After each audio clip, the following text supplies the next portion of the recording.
everybody. Welcome to Roundtable Live for November 4th, 2016. I'm BaerTaffy, joined by Northernlion, RockLeeSmile, MathasGames, and joining us for the 5th, 7th, 90th time is Sinvicta. Welcome back, buddy. How you doing? Hey, everybody. I think it's only my 4th time. But yeah, glad to be back here. But it sure feels like 90, doesn't it? It sure feels like 90 episodes, Nick. That's right. Well, peel back the onion. Okay, no, you go ahead. For those of you watching, I think you have a picture of Sinvicta. But when Sinvicta talks for us, all we see is black background, white text that says Sinvicta. It's extremely dynamic right now. High quality production values, man. My webcam, it just couldn't handle the beauty of my non-shavedness today. But no, seriously, I was having webcam problems. So sorry about that. You can't look at me looking at Ryab for the entire show. You know, I misheard that as shavedness, though, and I got really excited and then also simultaneously disappointed that you're not showing us a clean-shaven Sinvicta. No, I'm not. That's the thing. I have not shaved. Okay, so okay. Clean shaven Sinvicta is a 3-mana, 3/4 epic with a battle cry that gives a minion. Let's talk Blizzcon, right? Yeah. Hearthstone. That's the start of our show today, BlizzCon 2016 recap. We brought Sin on board. He's our resident Heroes of the Storm and other Blizzard game expert. Senior Blizzard correspondent, Sinvicta. Expert is a loose term. I would say slightly better than a noob, but not quite. All right. That's good enough for us, I think. We're going to talk BlizzCon 2016, quick recap of a whole bunch of announcements came by way of their press conferences this morning, so we're going to talk briefly about what we heard.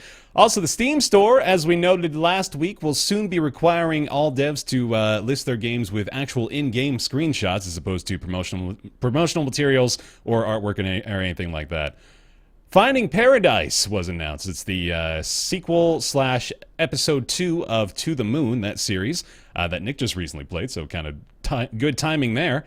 Ubisoft is putting out Far Cry Blood Dragon for free this month as part of their ongoing UB30 promotion. EVE is going free to play, and we're going to be talking a little bit about Hitman. Season 2 was just confirmed by IO Interactive, along with Owlboy, which just came out this week, and lots of people have been talking about Owlboy. We're going to touch a bit on Titanfall 2 near the end of the show as well. But to start off, let's do BlizzCon 2016. Sinvicta, Yes. Are you excited genuinely by anything you heard this morning? I am. Okay. Overwatch news, super huge. Here's the Storm, new heroes, new stuff, super huge. Diablo is, it's getting Diablo, and Hearthstone is going to NL over there. Yeah. The statement Diablo is getting Diablo. It really is. It's very, it's accurate. You don't understand the context. Well, Yeah, let's I'm talk Diablo real quick for us, because I think that might be like the least interesting bit of news that we got today.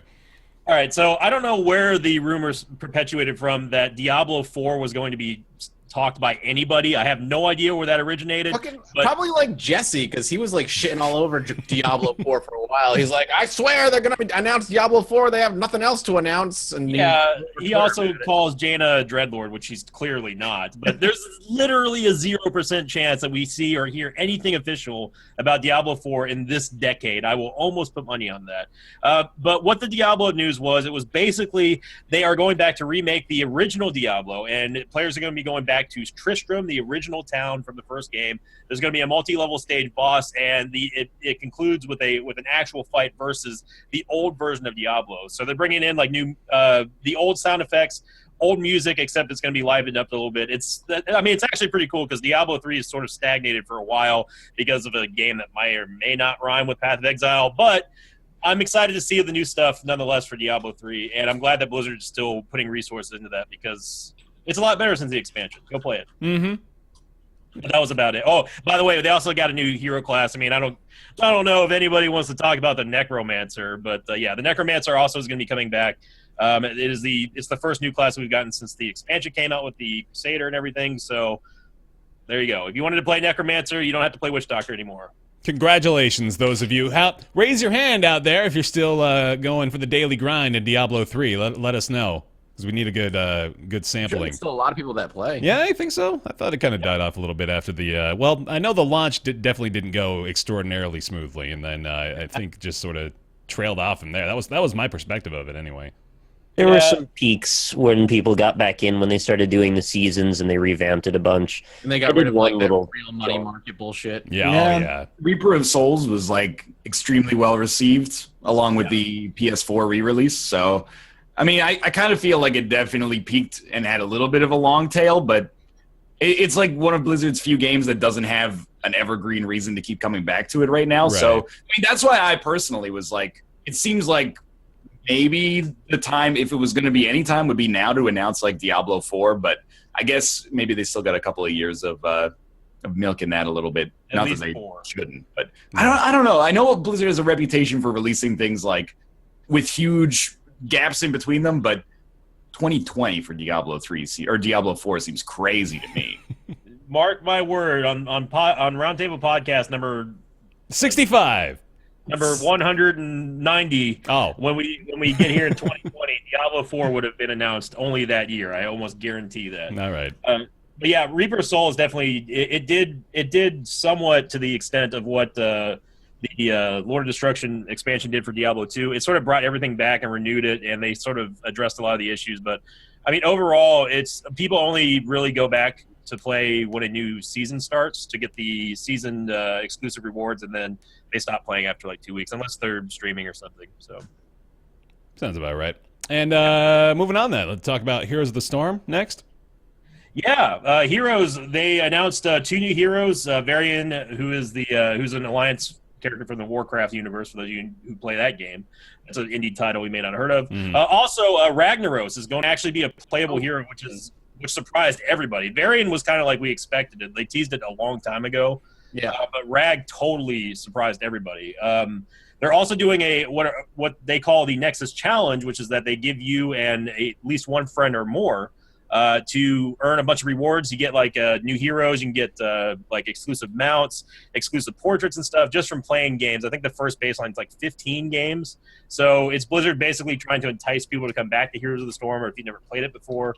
And yeah, and there's also a new Brawl map coming out that's themed after Blackheart's Bay. But overall, really exciting. I was not expecting this amount of news coming out from the Heroes of the Storm universe. I thought it was all going to be Overwatch, but Heroes they've got some pretty cool stuff coming up, and I know a lot of people are excited for it. Yeah, I know. Ryan and I were talking about this a little bit earlier today, but I sort of feel Heroes, even for Blizzard, it's probably not in their top 5 right now, wouldn't you say? Yeah, it's probably Don't they have 6 games? I mean, like at the moment, yeah, but Like it's definitely Overwatch, Hearthstone, probably WoW after that. yeah. Maybe StarCraft 2, Diablo 3, Heroes of the Storm, or maybe it's StarCraft 2, Heroes of the Storm, Diablo 3. I would say that Heroes of the Storm is slightly above Diablo 3, but that's sort of subjective whenever you look at it from a non-season ladder in Diablo 3. Like Heroes has kind of really gone from the game that everyone was super excited to try, but then played it the early versions and didn't really like it so much. But those that stuck around have been around for a while, but you're getting tired of it. For me, I don't really play casually anymore with it just because I just wait for new stuff now. But they've really been going hard at trying to introduce new stuff. They've got the new mode, and the BlizzCon announcements today, I know have a lot of people buzzing that they want to get their hands on stuff. So the one thing I will say about Blizzard in the past couple BlizzCons is that they learn from their past mistakes, which is like showing something that we can't possibly play or touch for months on end until like down the road. Now they're doing this whole week turnover thing. Yeah. So, they announced it at BlizzCon. It's out next week, outside of the Hearthstone expansion.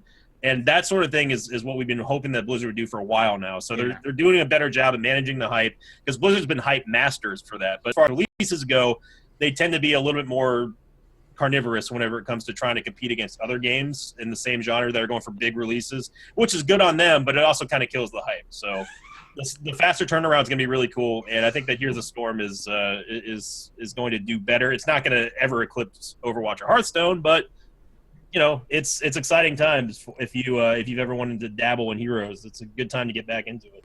Well, like I appreciate that Heroes of the Storm offers like something different for MOBAs, but I have pretty much zero interest in playing it. But if I did, I think Blizzard made a really good decision in promoting it. Like, for people that are super into Overwatch, all you have to do to get a Genji skin is play 15 games with a friend in Heroes of the Storm, right? Yep. Now, a lot of people are probably going to log in, play 15 games. I mean, that's still like, was that like 4 or 5 hours, I think, of games of Heroes of the Storm. Yeah, around there. I mean, let's not sugarcoat it. It's Blizzard saying, please come try this game because we have cool stuff we can offer.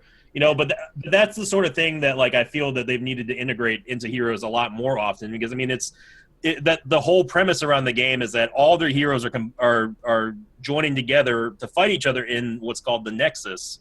So it makes sense that they're feeding all the players from all the franchises to sort of converge in Heroes of the Storm, and then letting them branch back out to get rewards in other games. It's something that I thought that they would do from the start, a couple years late on that, but I think that they're moving in the right direction with it.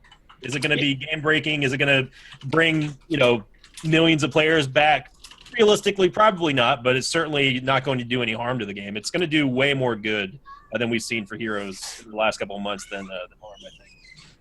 Yeah, and because it's only rewards for not Hearthstone. Sorry, it's only rewards for Overwatch, and vice versa. If you played 30 games, then you get some kind of new. You get a portrait or portrait. Yeah. Well, you get a mount, a portrait. There's a StarCraft thing that you can get as well. But yeah, it will at least bring other players from other universes who haven't tried it to say, hey, even if you don't like the game, you'll still put some time into it, and maybe come back to it, and you'll try to keep a little current on the news. So it's a good idea all around. They should have done it a lot sooner. If they implemented if you play 20 games with a friend, you get a new hero portrait in Hearthstone, I probably would be compelled to install it and go through that, to be honest with you. So yeah. If they continue to do that, I could see myself checking it out at some point in the future, and hopefully not being sucked in and playing it for 800 hours. Then if you don't get sucked in, they failed their job. Did they though? It's zero cost to them, I think. I want to say it too. Talk about an asset, man. God, they've got so much power to leverage behind every one of their game series, and they can use all the other successful ones to make the others more successful, especially because they're so intertwined. And it's only thematic most of the time, too. All they have to do to get a bunch of hype for people to play more Heroes is introduce characters that they already know. They know these characters from WoW, and that's half the reason they're so excited about it. So they've already got such a great lore and, narrative to everything they've done over the years that it really allows them to just immediately create hype where there may not be some for a lot of other players. The only problem that we saw with Heroes of the Storm initially was that it would basically cannibalize its own audience, because you have a pre-installed amount of fans who play WoW who might share time with Hearthstone or might share time with Heroes of the Storm, but you're also you're sort of divvying up the same person's time, in I guess it's fractions of what they have available to play video games across how many franchises they play across Blizzard's library. So Heroes is sort of it's kind of homogenized the regular player, the casual players kind of go to Heroes maybe, but they're well, I could play a game of Heroes, which could take 20 or 25, 30 minutes, or since I'm casual, I could also play Hearthstone, but now that they're actually offering, they're trying to give something back to those type of players as well, is a good idea. I mean, that they should use Heroes as sort of the launching pad for, it should be the poster child for, hey, play this game, you get to play this game. If you haven't tried Overwatch, well, go play it, because now you have a Genji skin, and right. Again, this is something that we've been wanting to see from Heroes for a while. It's just it's taken them so long to get here. I don't know if I wouldn't necessarily say it's too late, but I think that they could have definitely capitalized on a lot more if they did this a year ago, right? Than this year. Mm-hmm.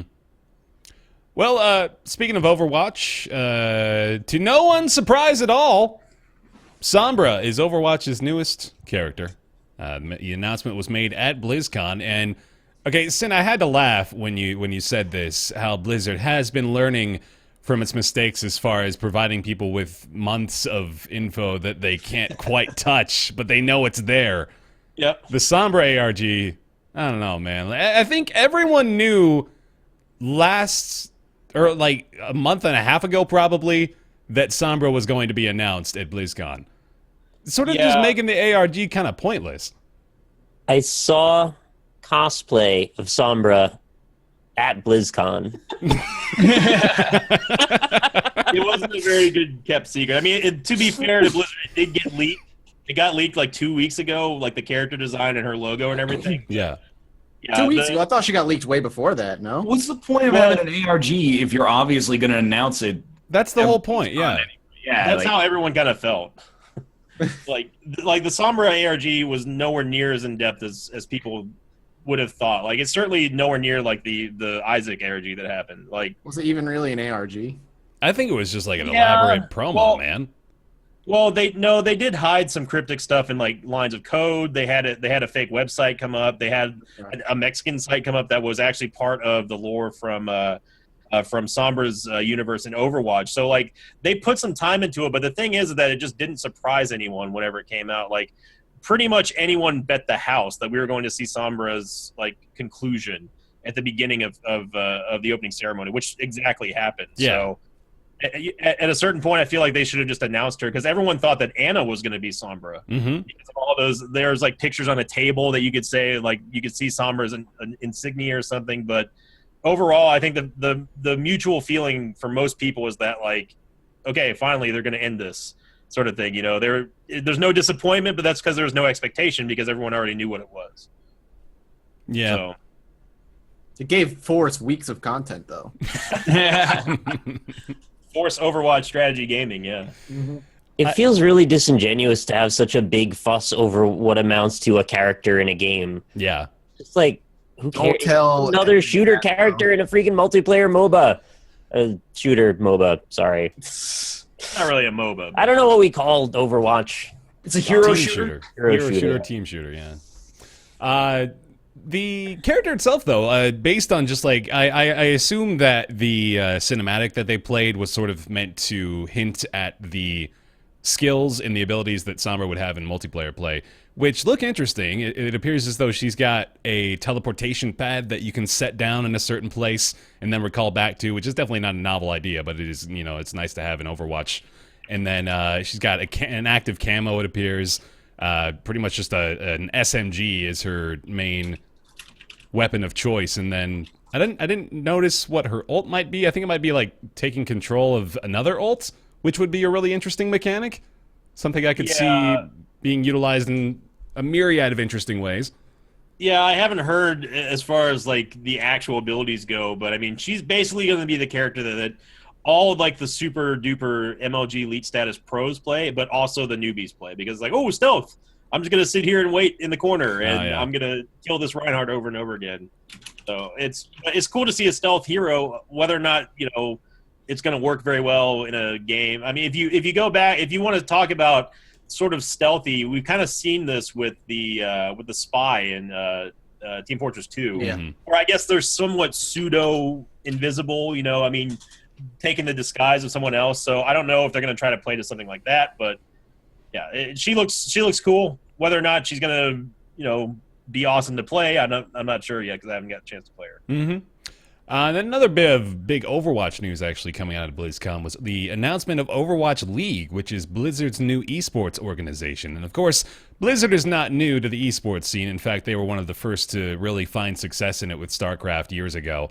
But they are now looking to build something a little different compared to the current esports scene as we know it. So there's kind of I didn't really actually think about this very much until I read the Polygon article talking about this, but there is a bit more of a focus on the prize pool in esports compared to standard sports, especially.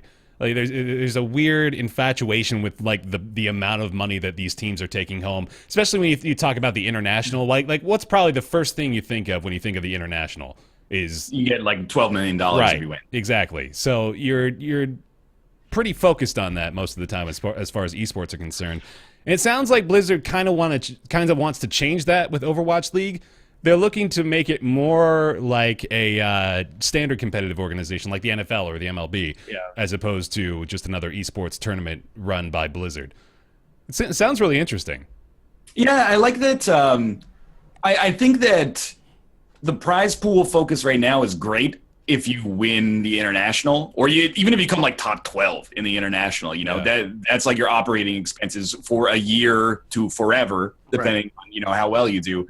But you know, when you think of something like, you know, the NFL or the NHL or the MLB, like how shitty would it be for the players if it was like, well, you're on the Miami Marlins and you won 40 games this year, so nobody's getting paid shit. Right. And also, like, all of you are fired because you suck. So, You know, the idea that they have of making a league that has like, I don't know if it's going to have like a formal players union, but they're going to have like rules when it comes to things like contracts, and there will be actually free agency.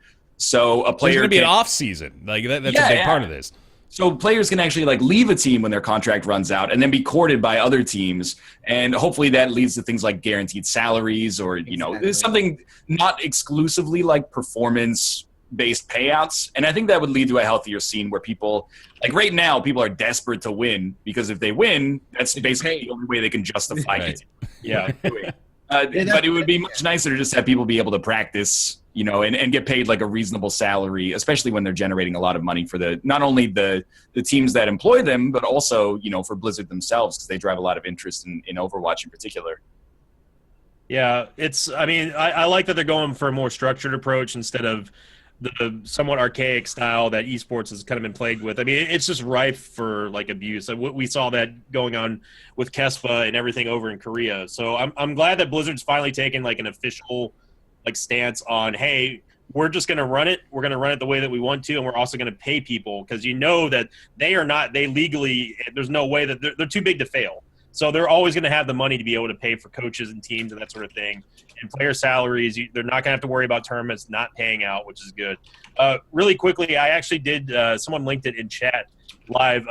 Summer's abilities are right there. And her ultimate is the EMP, which is it just disables everything that it hits for a couple of seconds. The translocator is the beacon. It's basically like a directed shadow step like Reaper has. Yeah. Except she throws like a grenade or something, and then there's camo and other stuff. So yeah, that we just now got that. Almost breaking news. Yeah, nice. Roundtable Podcast. So thank you, Chad. There's another facet to this as well that I think is really interesting in that they are looking to establish geographically based teams. So instead of, you know, the current organizations like Evil Geniuses, Complexity Gaming, those sorts of teams that are, you know, just sort of scattered around the world, they don't really have a centralized location as far as where they hail from. I think Blizzard would like to begin creating, you know, regional allegiances and try to tap into that sense of engagement that is really missing from esports right now. That would be a lot easier to get into for folks if they said like, oh, hey, this is the team that plays from the area that I'm closest to. I think I can easily align myself with them just based on that alone, which makes it really easy. I mean, like that's the first thing I think people think of when they want to become a fan of a sports team is go, okay, so who plays in our state? Yeah. Who should I root for? I think it's smart. Yeah. And that's the way it works right now. Like if you watch like American Twitter during the International, people aren't like, oh, I have like a deep connection to the Evil Geniuses brand, so I would really like Evil Geniuses to win this tournament. They're like, there's 6 Chinese teams and then 1 American team. I'm rooting for Team America, right? Yeah, exactly. I'm not above it. Like I chose my champion in the Hearthstone tournament. I chose them because they were Canadian. You know, there's already that like built-in sort of regional preference to be like, well, if all other things are equal and I know nothing, I'm going to root for the person that has like a shared, you know, region to me. So I think I honestly like the idea of removing like sponsored names from esports team names because it's so hard to follow what's happening when there's like, oh, Team Complexity and StarCraft has this, Team Complexity and Overwatch has this. Is very confusing. And you just see the same players, at least back in StarCraft, even to Dota 2 to an extent. Like the same players just shifting teams. You're like, all right, who is he playing for now? Is he Complexity? Is he Root? Is he, I don't know. You more in StarCraft in particular, you more picked the player and then just followed the team. Right. You didn't really worry about the team as much. Dota has that a little bit, because I know Na'Vi is like a fucking shadow of its former self. But I mean, you've got right now. Looking at Overwatch for a second, like they've already started to kind of move in that direction because one of the events going on right now at BlizzCon is called the Overwatch World Cup. So they're trying to grab onto that fanaticism of, you know, my country is representing me playing Overwatch here. So, and, you know, outside of Overwatch, really the only other one that comes to mind, of course, is Dota. I mean, StarCraft 2 kind of had a sort of like a Battle of Nations tournament, but it wasn't really ever picked up officially by Blizzard or anything like that. So, but the Overwatch World Cup's going on right now, and you're starting to see that sort of emergent fan base come out like, oh, hey, I'm from Spain. They're in, you know, Group A in the finals or something like that. You know, like I think that is a good idea, and I see them trying to implement a lot of that a lot of that uniformity with the team representations into the Overwatch League. So you don't have to wait for the World Cup to culminate at BlizzCon anymore. We're gonna have seasons off seasons. So overall it's a great idea, and I'm glad that Blizzard's taking a more official approach in esports. Whereas StarCraft 2, they did it towards the tail end of the StarCraft 2 popularity. That was mainly run by private organizations. Dead game. Yeah. Yeah, and they came out with the Blizzard WCS, and then they incorporated it. And there's a whole KESPA issue, but yeah, it's good for Overwatch, and overall, good for esports in general. With the issue of esports fandom too, it's like, I think it was Mathas just said that there's really only an allegiance to players mostly, right? And the fans will follow the players from team to team, but they're really just interested in how their favorite guy is doing. And I think while that's still that's actually a factor in sports too, just regular sports. Like, I'm a fan of the New England Patriots, right? But I like particular players more than others on the Patriots as well. Like, I really like Rob Gronkowski, and if he were to go to a different team, I may not actually go follow his interests still, because he doesn't play for my team still. So that's the difference there. And I think the season and off season thing will actually help with that, help to alleviate a little bit of the fan disconnect, because it gives them that time to really facilitate trades and transactions and team shifts, and it gives people not only time to perform those actions, but it also gives the fans time to sort of settle down and identify where their allegiances lie again. And it really helps everybody, honestly, in the ecosystem to be a little bit more balanced. The players, the coaches, the teams, the fans, they all kind of benefit from having that leeway, that downtime that allows for everyone to make the moves they need to make. Yeah, you won't have the fan fatigue either kicking right. in. Mm-hmm. It's overexposure, which is what StarCraft suffered terribly from towards the tail end of its popularity. There was just so many StarCraft tournaments out there. It's like I could have swore I just got done watching EG over here, but then they're also playing over there. It was in the day, it was like, I'm a big fan of Idra. I don't care about Evil Geniuses. I'm just going to watch where Idra goes next, sort of thing. Sure. So brand loyalty is what they're going for in this, and that's great for, again, all around. Hi, Nick. How you doing? Hey, Nick. Hey, Nick. Hey guys, I had nothing to say, so I just thought I'd not put my foot in my mouth like I did a moment ago and just be quiet. Idra was my favorite player, Sin. Why are we talking about the only game Blizzard makes that didn't have an announcement at BlizzCon? Nobody cares about StarCraft 2. Dead game. Let's talk about... Yeah, man, he's trying to revive it by himself over there right now. Let's talk about the game that people care second to last about at BlizzCon. That's not true. That's probably the second most anticipated announcement at BlizzCon. Mm-hmm. Yeah, Hearthstone announced their new expansion. I have to look up the name, but it's in Gadgetzan. Oh, Mean Streets of Gadgetzan. That's it. Mean Streets of Gadgetzan. So if you're not familiar with Hearthstone, they have two kind of content releases. One is Adventures, which are single-player themed, curated battles that give you a nice supply of guaranteed cards, basically. Oftentimes they make a big difference in the meta, and it's guaranteed legendaries, which is awesome. And then expansions are more traditional Magic-style releases where there's 100, 130 cards that come out, and you buy packs for it, and the packs have a theme, or the set has a theme. So this one is kind of the theme aesthetically is 1930s mob culture, it seems or gritty kind of underworld mafia style stuff, but the mechanics that they introduced look really cool. They've introduced tri-class cards, so cards that can be used by 3 classes, and there's sort of themed factions. So you can play a card as a mage that allows you to discover a card that's also for a priest or for a mage or a paladin or warlock. That's right, yeah. So they're kind of themed by that, which seems really cool. And beyond that, they introduced a couple of cards that are really neat.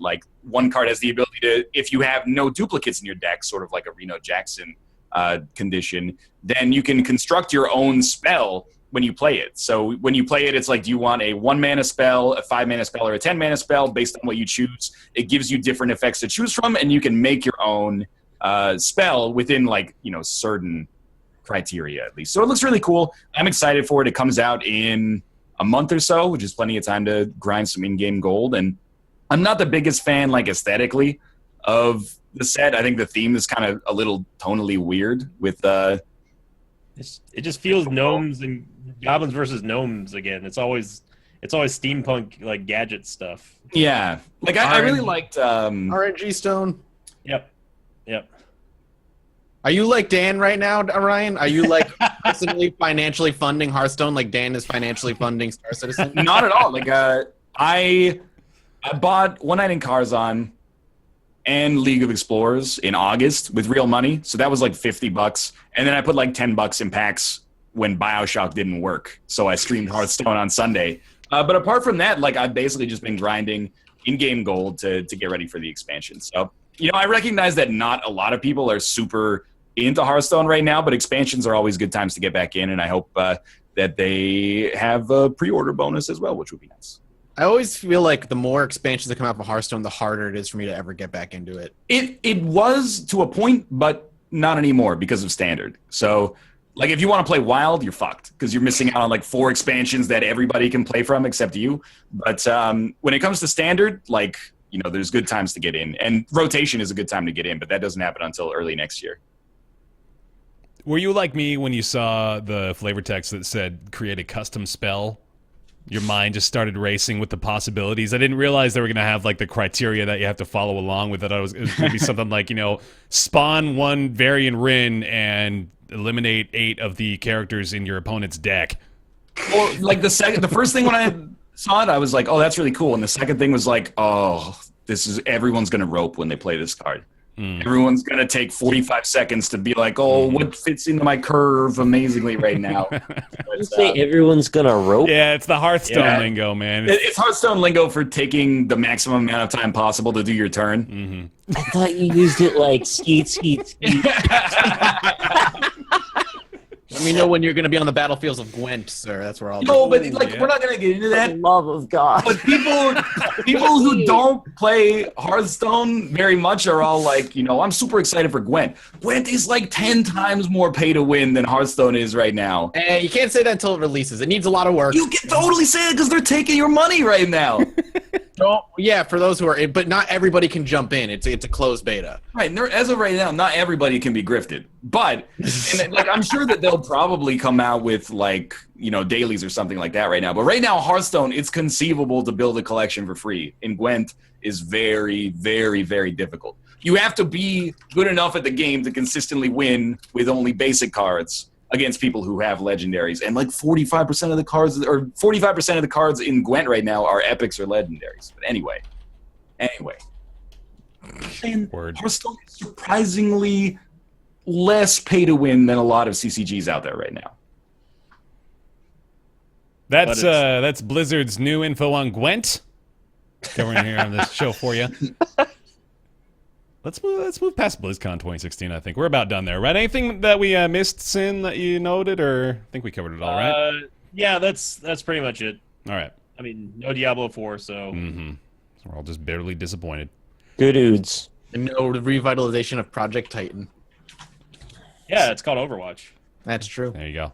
Steam will soon require devs to use actual in-game screenshots as opposed to promotional materials or anything like that. So we talked about this briefly last week, the possibility that Steam would have new rules put in place due to the investigation by, what was it? That was an unrelated thing, wasn't it? Yeah, that was the Washington Gambling Committee or something about the... There was like an investigation into, someone filed a complaint or something. Oh, it's the No Man's Sky stuff. That's right. The UK, advertising commission or ethical advertising commission. Because if you go to No Man's Sky's sales page right now, they still have like the promotional material from like the E3 announcement. Oh, okay. The game looks nothing like that. So that was the story we were discussing the other week. I think it might have even been last week about there was a story about No Man's Sky. Yeah, it's just shockingly, I know. It's like the Advertising Standards Agency. I'm pretty sure is the one that were investigating No Man's Sky for the actual store page listing. And it turns out that Steam will more than likely be maybe not taking action, but at least recommending to people to cover their own asses that okay, now you need to make sure that according to our guidelines you are uploading screenshots that represent your actual in-game product. this is good news overall, I think, for just about everybody, I'd say. Yeah, I don't see a problem with it. I will say that the statement that Valve has released just says, we ask that any images you upload to the screenshot section of your store page should be screenshots that show your game. So it's not like, I know the headlines are like, developers must now use in-game screenshots, but it's kind of like they've left themselves some ambiguity to be like, you know, you might be able to not do that. And like, I think that's kind of unfortunate. Like, I feel like that should almost be in the terms of service or something if you're a developer releasing a game on Steam. But at least it's a step in the right direction. The leeway is just because they can't basically watch every single game that they let through at this point, right? So they just have to put something in there so they can not be held accountable when that gets through. Yeah, and I mean, we kind of have to just say that about everything regarding Steam's terms of service at this point, right? There's no way that they can police all the content that's being put up at this point. So, well, there was a way. They kind of took that away, though. Well, which way are you talking about? Before they opened the floodgates and let everody put stuff on Steam, when they actually approved them. But grass is always greener, right? We always said that in the other direction before. That's an interesting... There's a middle ground, man. There's a middle ground that they just never explored. Yeah. I think, we had, of course, Greenlight's freshman year, which I think was a pretty good utilization of the model, right? Like, we only had probably... It was exciting when games were coming out of Greenlight. Like, I remember on this show, we were talking about, here's the batch of Greenlight titles that came out this week. And they generally were of a fairly high quality because they got through the community submission process, but now it's all just sort of an open market.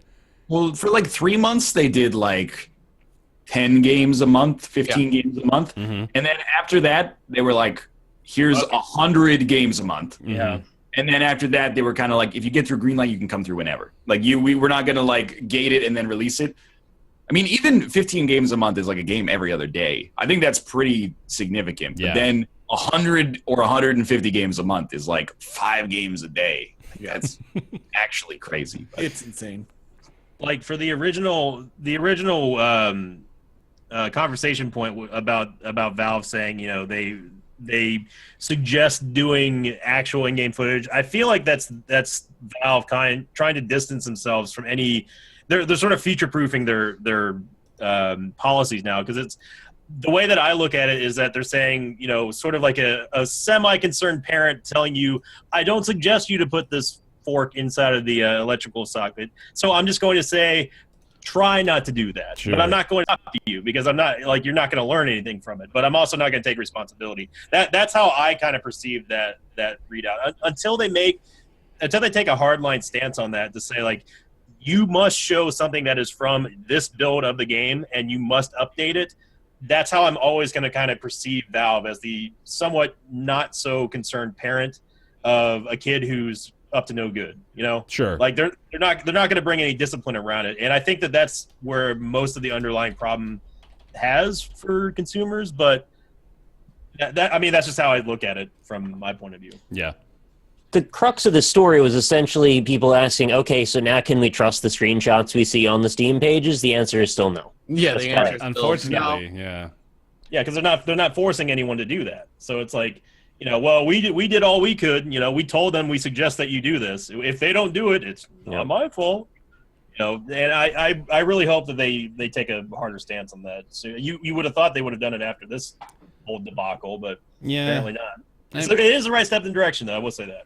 They've at least, they went to the effort of changing it themselves to, at least set a good example moving forward, right? They did it with the Dota 2 page where they pointed out that they were using promotional art at first and then changed it over to reflect their new policy. So they're going to that length at least, but you're right in that, there's very very little in the past that would indicate they plan on, really enforcing this to a great degree.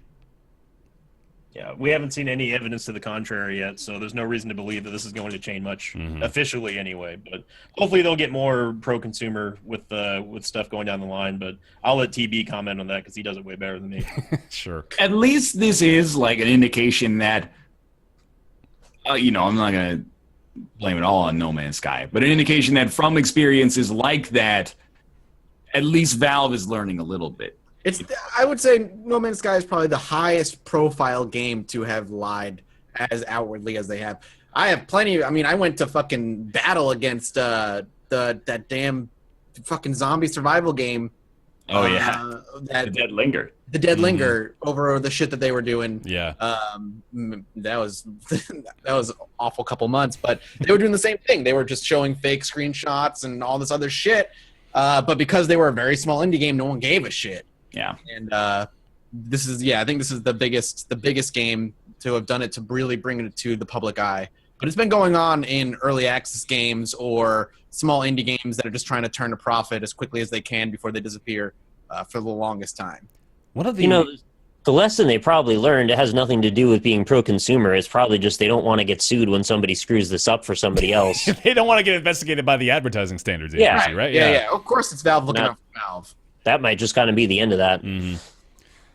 What's there's just another little interesting note too that I saw here, in that there's a lot of those, especially I think the indie devs that will like use a screenshot slot to show off, like specs or like product descriptions, that kind of stuff, which I think is just very bizarre too. But I guess they got plenty of room for that underneath. Yeah, I mean, like you got the whole store page to do shit like that. I don't know why you're using that precious space. I don't know. Maybe they have like an unlimited amount of slots for screenshots, but yeah. I will say, like, it's kind of interesting to think about other repercussions this could have. Like, I mean, we saw at BlizzCon the Mean Streets of Gadgetzan trailer is not really showing gameplay. It's just showing artist renditions of like the aesthetics and the atmosphere and the theme of the set. So stuff like that is accepted as promo material on Steam right now. When you go to like a game store page, you'll usually get like a bull shot that doesn't necessarily contain in-game footage. It could just be a teaser. It could just be teasing the art of the game. It's not actually showing gameplay. So, I feel like for me personally, stuff like that is okay, but maybe other people do feel that that's misleading. And, the only thing that should be up there is actual in-game footage, not artistically edited or put together, just kind of like, here's a slice of gameplay that you can see for yourself in video or picture form. I mean, I feel like it comes down to how it's presented, though, not exactly the context of what's contained in what would sometimes kind of be perceived as promotional material. Like, if I see something from Hearthstone, I'm going to understand that, okay, I know that Hearthstone is not a wide open area where I get to drive around in a car sort of thing. But like if a game like No Man's Sky comes out and says, oh, you can also do this, here's a video of what you can do, and then have that being completely false, I think that's something totally different. But if it's presented as sort of like a teaser trailer, I hope that I'm not out of bounds by saying that I would think the common gamer consumer would believe that, oh, yeah, this is probably not just a fade in, fade out game of showing the title. There's probably gameplay behind it. I understand that this is a teaser. I'm not going to judge anything off of this except get possibly hyped. So I think it's more about presentation than what actually is contained in the promo stuff. Well, what you're kind of equating it to is the kids' television ads for action figures from the 90s, where the Ninja Turtles would actually become animated and they would kick things and throw their sides and shoot pizzas out of their car. But that doesn't necessarily map properly to video games because there aren't really boundaries to it the way there are with reality. You can't say, well, I understand action figures don't do X and Y. With video games, they literally can do anything. Yeah. So if it's the first time you've seen Hearthstone, why wouldn't you know that it's not a game about driving around a car? Because it's for a trading card game. You know that as of other contexts, though. Like, if all your exposure was just that teaser trailer, why would you know that? So, like, why wouldn't you want to cut down on that? And I'm not saying that you're necessarily completely wrong or anything, but there is a little bit of a false equivalency in my mind.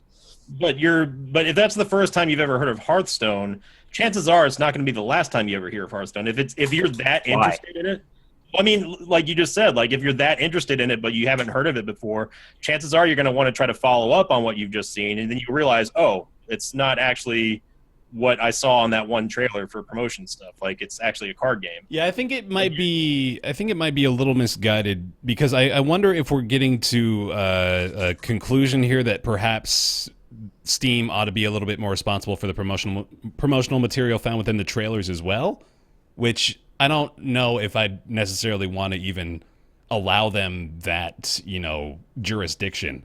I think the trailers, generally speaking, are, kind of given a little bit of leeway as far as their ability to kind of oversell the product. I know No Man's Sky, we can point at that again and say, well, their trailers are all full of bullshit. You know, like it's got all the E3 trailer especially.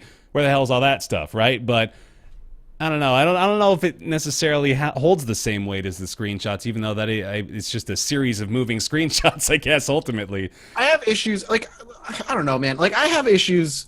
I don't have issues with teaser trailers that are artistically directed and cut to be like fun bits of story for that maybe not necessarily show proper gameplay. But when you show me a trailer and in the top left, and it says in-game actual footage, which again, No Man's Sky did, and then the game comes out, and then none of that is in the game. Not only that, but you still leave that actual in-game footage trailer up on the Steam page. Mm-hmm. That's where my issue is. Because promoting it as the game when it's not actually the game. Yeah. There's a difference between the game and in-engine. Correct. And even still, if you wrote in-engine, people would make that jump anyway. You have to actually be clear about what you're literally going to be able to buy versus promotional materials that aren't representative.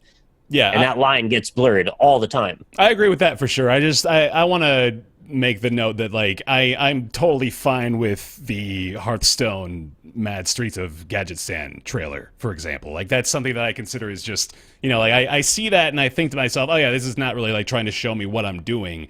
It's just trying to get me excited about the product. It's all about presentation. Yeah. It's not presented as in-game or in-engine footage. It's just advertising. Yeah, and I'm just trying to say, like, I don't ever want to get to the point where Steam or Valve are wondering whether or not they actually need to police that sort of stuff on their store pages, right? I don't want to suggest that we shouldn't let promo materials like that on the store page because they would be misguiding. I don't think that's necessarily true. Well, yeah, I was just going a step back further and saying I don't know about if context makes sense to just expect people to understand the context of what the game is about, the genre and all these things, and then just without having any other information, just go, oh, well, I understand this doesn't fit within the realm of that game. Yeah. Yeah, and I think you're onto something there. There's, I don't know if I could find like a very good example of it, but I think I get what you're getting onto at least. The No Man's Sky thing is just a much, much more specific example of that, where the line is much closer to reality versus the craziness I was talking about with the action figures. I think the reason we're so able to just like constantly refer back to No Man's Sky, because it's, I guess, recency bias, and we've all just been hearing nothing but No Man's Sky for the past few months, but also just because it really was such a stark example of an overpromised and then underdelivered product. Like it hits all the nails on the head. It's just like everything that you can do wrong in trying to sell an audience honestly is presented in the way that they handled things. Not to just totally take a giant dump down Hello Games' throat every single week, but it keeps happening, doesn't it? There we go. That's this hot dog shooter in the Northwest. I think I missed that one. What? The video is weird. It was from an NLSS. Oh, wait, are you talking... Wait, is that there's like a dude... He said take a dump down his throat. I was just making an equivalency to the hot dog shooter in the Northwest. Is that the dude that, like, sucks hot dogs into his throat? Sucks them into his windpipe and sucks them out. It depends. How quickly does he shoot them out? Because we could be talking about, like, the second through infinite best hot dog shooter in the Northwest. This specifically is the best hot dog shooter in the Northwest. Maybe, I don't know, I ain't ever seen anybody who can do this. What was the sound that it made, Ryan? Oh, that's Rob. That's Rob's wheelhouse. Rob knows voices. Theirs is pretty good as well, actually. I can't do it, man. It makes me choke. It's like an inverted hiccup. Yeah. Yeah, it's freaky, man. I fucking let that video roll, and I was just scrolling down, and I was just hearing that sound for like 10 or 15 seconds. Just him going. It's like a bit out of South Park, honestly. Yeah, a little bit. All right. Moving on that, we're going to talk briefly about Ubisoft's 30th birthday celebration, which has been going on for the last few months or so. If you've been missing out on it, they've been giving away free games. So you should be aware of it. This month's free one in particular is Blood Dragon. Far Cry Blood Dragon. If you've never played it, it's free. You can just go to club.ubisoft.com. You can get it. It's awesome. Cool. It's just I never played it. It's just a PSA for everybody. I played, I think, like an hour or two. It's good. It's exactly what people have told you about it, probably. It's just a crazy retro 80s Far Cry. It's about exactly the same gameplay as Far Cry 3. Nothing really changes that much apart from like the weapons you use and that kind of stuff. And you're fighting futuristic laser dragons, and it's pretty cool. Laser dragon. Northernlion, he's so excited he had to leave the room to go get a coffee right now. I know, it was great. Games that they've included in the Ubisoft Turns 30 celebration before this include Beyond Good and Evil, Rayman Origins, Splinter Cell. Which Splinter Cell is that? That looks like... I can't tell. One of them. And then Prince of Persia: Sands of Time. So good stuff. Of course, lots of... Probably Double Agent. Yeah. That one's just old enough now. But yeah, they've just been releasing the Ubisoft classics. Hard to argue with free, though, so there you go. Yeah, I mean, don't think it's just an act of goodwill. They just want you to install Uplay. That's really all it is. Yeah, I'm actually 100% in agreement with Nick in that this is just sort of an underhanded way to get people Nick to sign up for Uplay. They're just using their anniversary to try and make you get into their stupid ecosystem. But it's a free game! It is a free game. I think it's good. Free games Free games for them. All right, that's all for that. Finding Paradise was just announced. Put up a parking lot. So I still don't know whether to say this is a sequel to the Moon or just the second episode in the To the Moon series. I think that's actually how they officially have it listed. But this is more or less going to be the second To the Moon game. So pretty excited about that, actually, personally. More or less takes place in the same world as well, or that's what it sounds like. It's the same characters from the first game, too. So, Nick, you excited, man? You gonna play this one, too? Maybe. Yeah. In 4 years after release. Yeah, I'm going to need like 10 years to get over the first one before I think about doing another. Could they even go somewhere as sad as the first one? I almost doubt it. It's weirdly, I think that might be the thing that a lot of the fans are asking is like, is it going to be as sad, if not sadder? And is that then the theme of their series? These are games that will always make you cry. Or is that just the exception in the first one? I don't know. Ryan, did you have an emotional response the first time you played To the Moon? Yeah, To the Moon is like, it's real sad, but I sort of feel like that's what you want, right? Yeah. Like, if you played it through and you're like, oh, this isn't emotionally devastating, then it's just kind of like an okay RPG Maker game. Like the theme of his games is that they're devastating in that same level. Like Bird Story is exactly the same way. Kind of like the story that happens in between To the Moon and the sequel. What's it called again? Finding Paradise. Finding Paradise. That's right. So I think the fact that it destroys you is kind of what you're looking for. And if it doesn't, you're like, I mean, you're sure as hell not playing it for the mechanics. Yeah. Like, I hope. Yeah, and based on the name being Finding Paradise, I'm pretty sure it's going to be sad. That's a safe bet, I think. It's one of those. Yeah, good dudes. Somebody's dying. But just think, Nick, if you wait for like another 10 years, Diablo 4 will be out. Then you can balance out your sadness with I was gonna make the joke. I was gonna say there's a put sure money on bet. Yeah, I'll put money on it. There's Would a you sure put $100 on Diablo not coming out until 2012 or 2020? Till 2012, yeah. I'll put money down that we will not hear or see anything about Diablo 4 for the rest of this decade. All right, I'll take that. But only with Nick. What do you get? Oh, all right. Jeez. Bear, I'll put up a nice cool glass of Madrinas. Thanks. Yeah. Cool and funky. You know, I need more of those. I don't have a fridge full of them. They actually contacted me. They're going to send me some samples. They said that as a non-coffee drinker, I might actually like it. Man, so if only you had given me this natural segue a month from now, it would be brilliant. We'll bring you back later. We don't know what you're talking about. I'm good here for unnatural segues about Diablo 4 Madrinas. Thank you very much. At this moment, we are not sponsored by Madrinas, except for Bear. Except for Bear. You can go to fuck it. This is my show. You can go to madrinascoffee.com/shop. Use code BaerTaffy, 50% off. Just trying to make it less complicated to understand what the hell's going on. All right, Finding Paradise is coming out summer of 2017. Just got announced this week. It's exciting, fun stuff. EVE Online's going free to play. Sam, will you tell me more about that? Yeah, EVE, after 13, 14 billion years, is finally going to be switching up their paid policies that you're going to be able to do it free to play. They've got 2 different clone states. One of them is the alpha state, which is going to be the free to play model, and then I believe it's called Omega state is what everyone gets right now for the subscription. And it's a good idea. Of course, there is going to be some limiters in there. Skills will be training at a slightly slower rate, is what CCP says, not me. And for any of you who've actually played EVE, you know that nothing goes by a fast rate there, unless if you're actually doing warp travel and that sort of thing. So, but I think it's all around good. I believe that this will bring EVE kind of like a new crop of fresh players. But until they take a serious look at actual in-game mechanics, and I don't know what else is going to be coming around for this upcoming expansion. I think going free to play will help, but it's certainly not going to. I don't know how enticed new players are going to be once they realize how long everything takes. Yeah. That was my biggest problem, and that's what holds me back, because I don't mind paying money for a game that I enjoy. It's just that the amount of time that you have to invest into EVE to get anywhere is unbelievably ridiculous. So, the fact that they're giving people, you can create as many accounts as you want for free, I think that's great, but I'm gonna hold myself to make any judgments on the next expansion until we actually get more, because they've been kind of cryptic about it.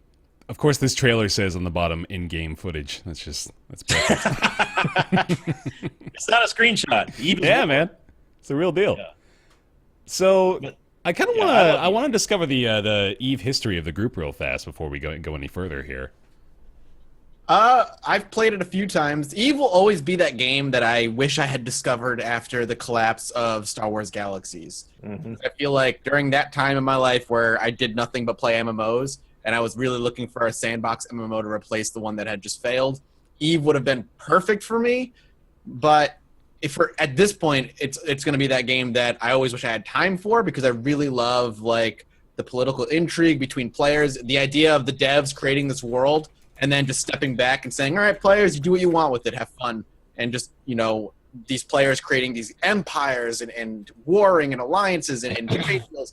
They're these industries that, one of the big wars that just happened, a few months ago with the Goon Swarm Federation and all that, one of the biggest reasons they lost is because they fucked over one of the people that was supplying them with most of their, I think, money or something like that. And that industry went and financed the war on the other side. And one of the big reasons they ended up losing a lot of their land is because the money went from one spout to another and fed the rebellion, allowing them to pump out ships at a faster rate.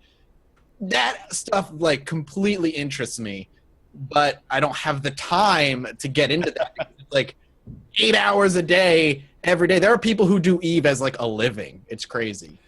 EVE is always the most interesting game you'll ever hear about that you're never going to play.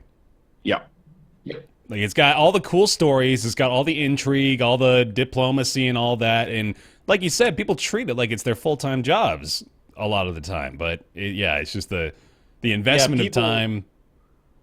Yeah, it's the emerging storylines that we hear about in the news. That's what people really tune into, and seeing those battles happen. Yeah, and you're like, hey, I want to be there. I think I can handle this as a challenge. And the game is challenging. It's also extremely rewarding, but it is a huge time sink. And I actually have contacts with CCP, and I've given them feedback on how I didn't like. They did a revamp about a year and a half ago, long story short, and they're like, hey, you can pick one of 3 roles. You can be a miner, an explorer, or you can be a bounty hunter or a security agent, something like that. It's like, okay, great. So I was like, just to do a stream, I was like, I'm going to become a miner, and my goal is to make enough ISK to where I can pay for my first month subscription. I got stopped after 2 hours because I had to wait 4 days for me to train the proper mining skills. And I told them that. I said, if you guys want to get players to stick around, you can't do that. Yeah. You have to at least let them do what they want at the beginning, and then give them the option of hey, if you want advanced skills, here you go. But this was just at the start. I was a new player wanting to be a miner, but I can't because I'm held behind a huge, ridiculously long time sink. So I hope that they're doing something with the new expansion, but we don't have a whole lot of information on that, so I can't really say. It's really weird that their idea of leveling up isn't based on you doing things. Leveling up is just literally clicking a button and waiting. Yep. That is how you level up. You just wait, and That it does it by itself. I mean, that's what they were, but they were kind of touting that as the biggest advantage of playing EVE over modern MMOs back then, was that you level up without even logging in the game. It's like, okay, that sounds great, but it still takes 2 real weeks for me to get the next level for the ship that I want. It's like, unless you make alts or you're just playing another game, no new casual player is going to want to ever try even attempt that. And there are certain professions in the game that are actually just not feasible. Like, if you want to make like a living within the game, not like an actual living, but have enough money. Like bounty hunter in the game has always been like, for me, playing space MMOs or open world space games, I'd love to finally have a space game that does bounty hunter right. And the only game that ever kind of did it right was Star Wars Galaxies. I remember trying to be a bounty hunter in EVE, and it's just not feasible. Like, it's not that fun. You don't make a ton of money doing it. Like, you can do it, but you make more money being a miner. You make more money joining a corp and just being like a frontline soldier for a corp. There's just things that you're just like, why would I? Like, another one is, I think, like, you can make drugs in EVE, and it's relatively profitable, but there's 1,000 different ways you can make better money.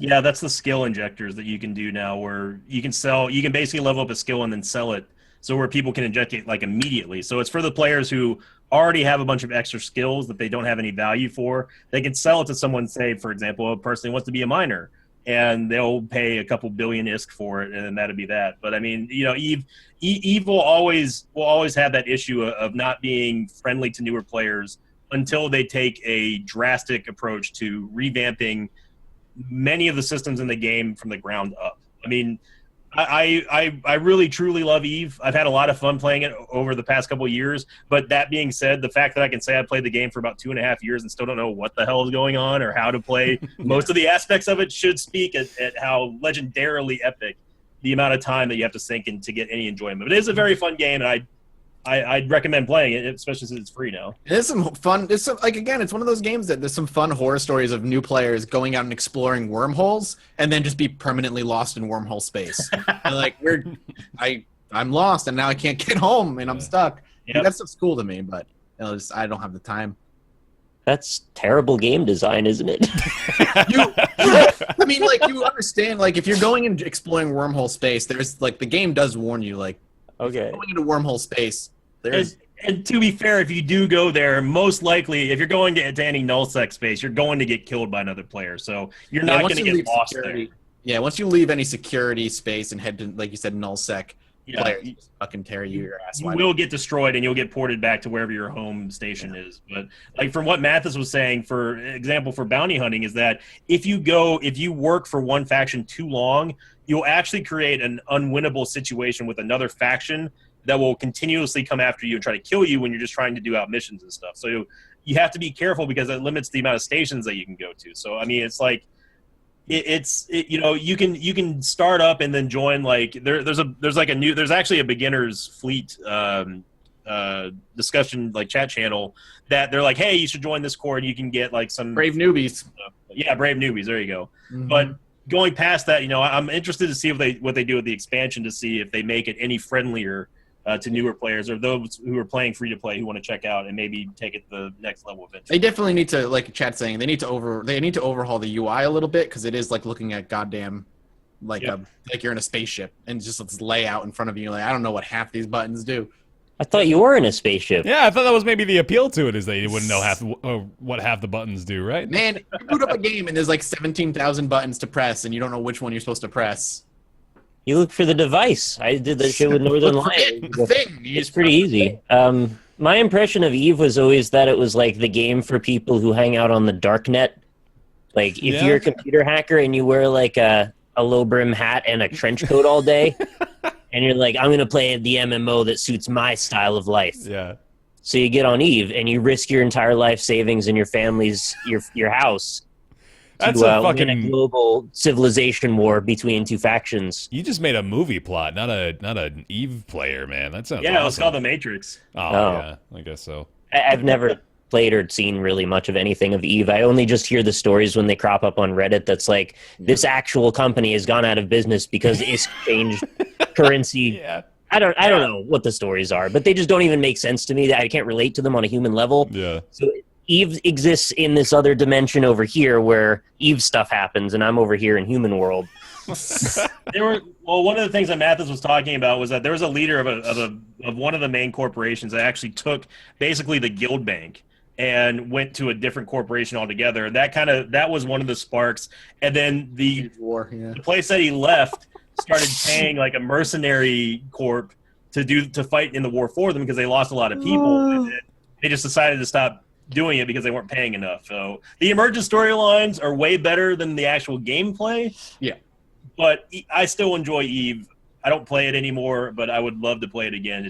It's not friendly for time. Oh, the chat said I'm not that wrong. Really, yeah. Really are not that wrong. I always got the impression of Eve that it's like, you know, you go see a movie and you're like, well, that's awesome. I'd love to like write scripts. I want to be a screenwriter.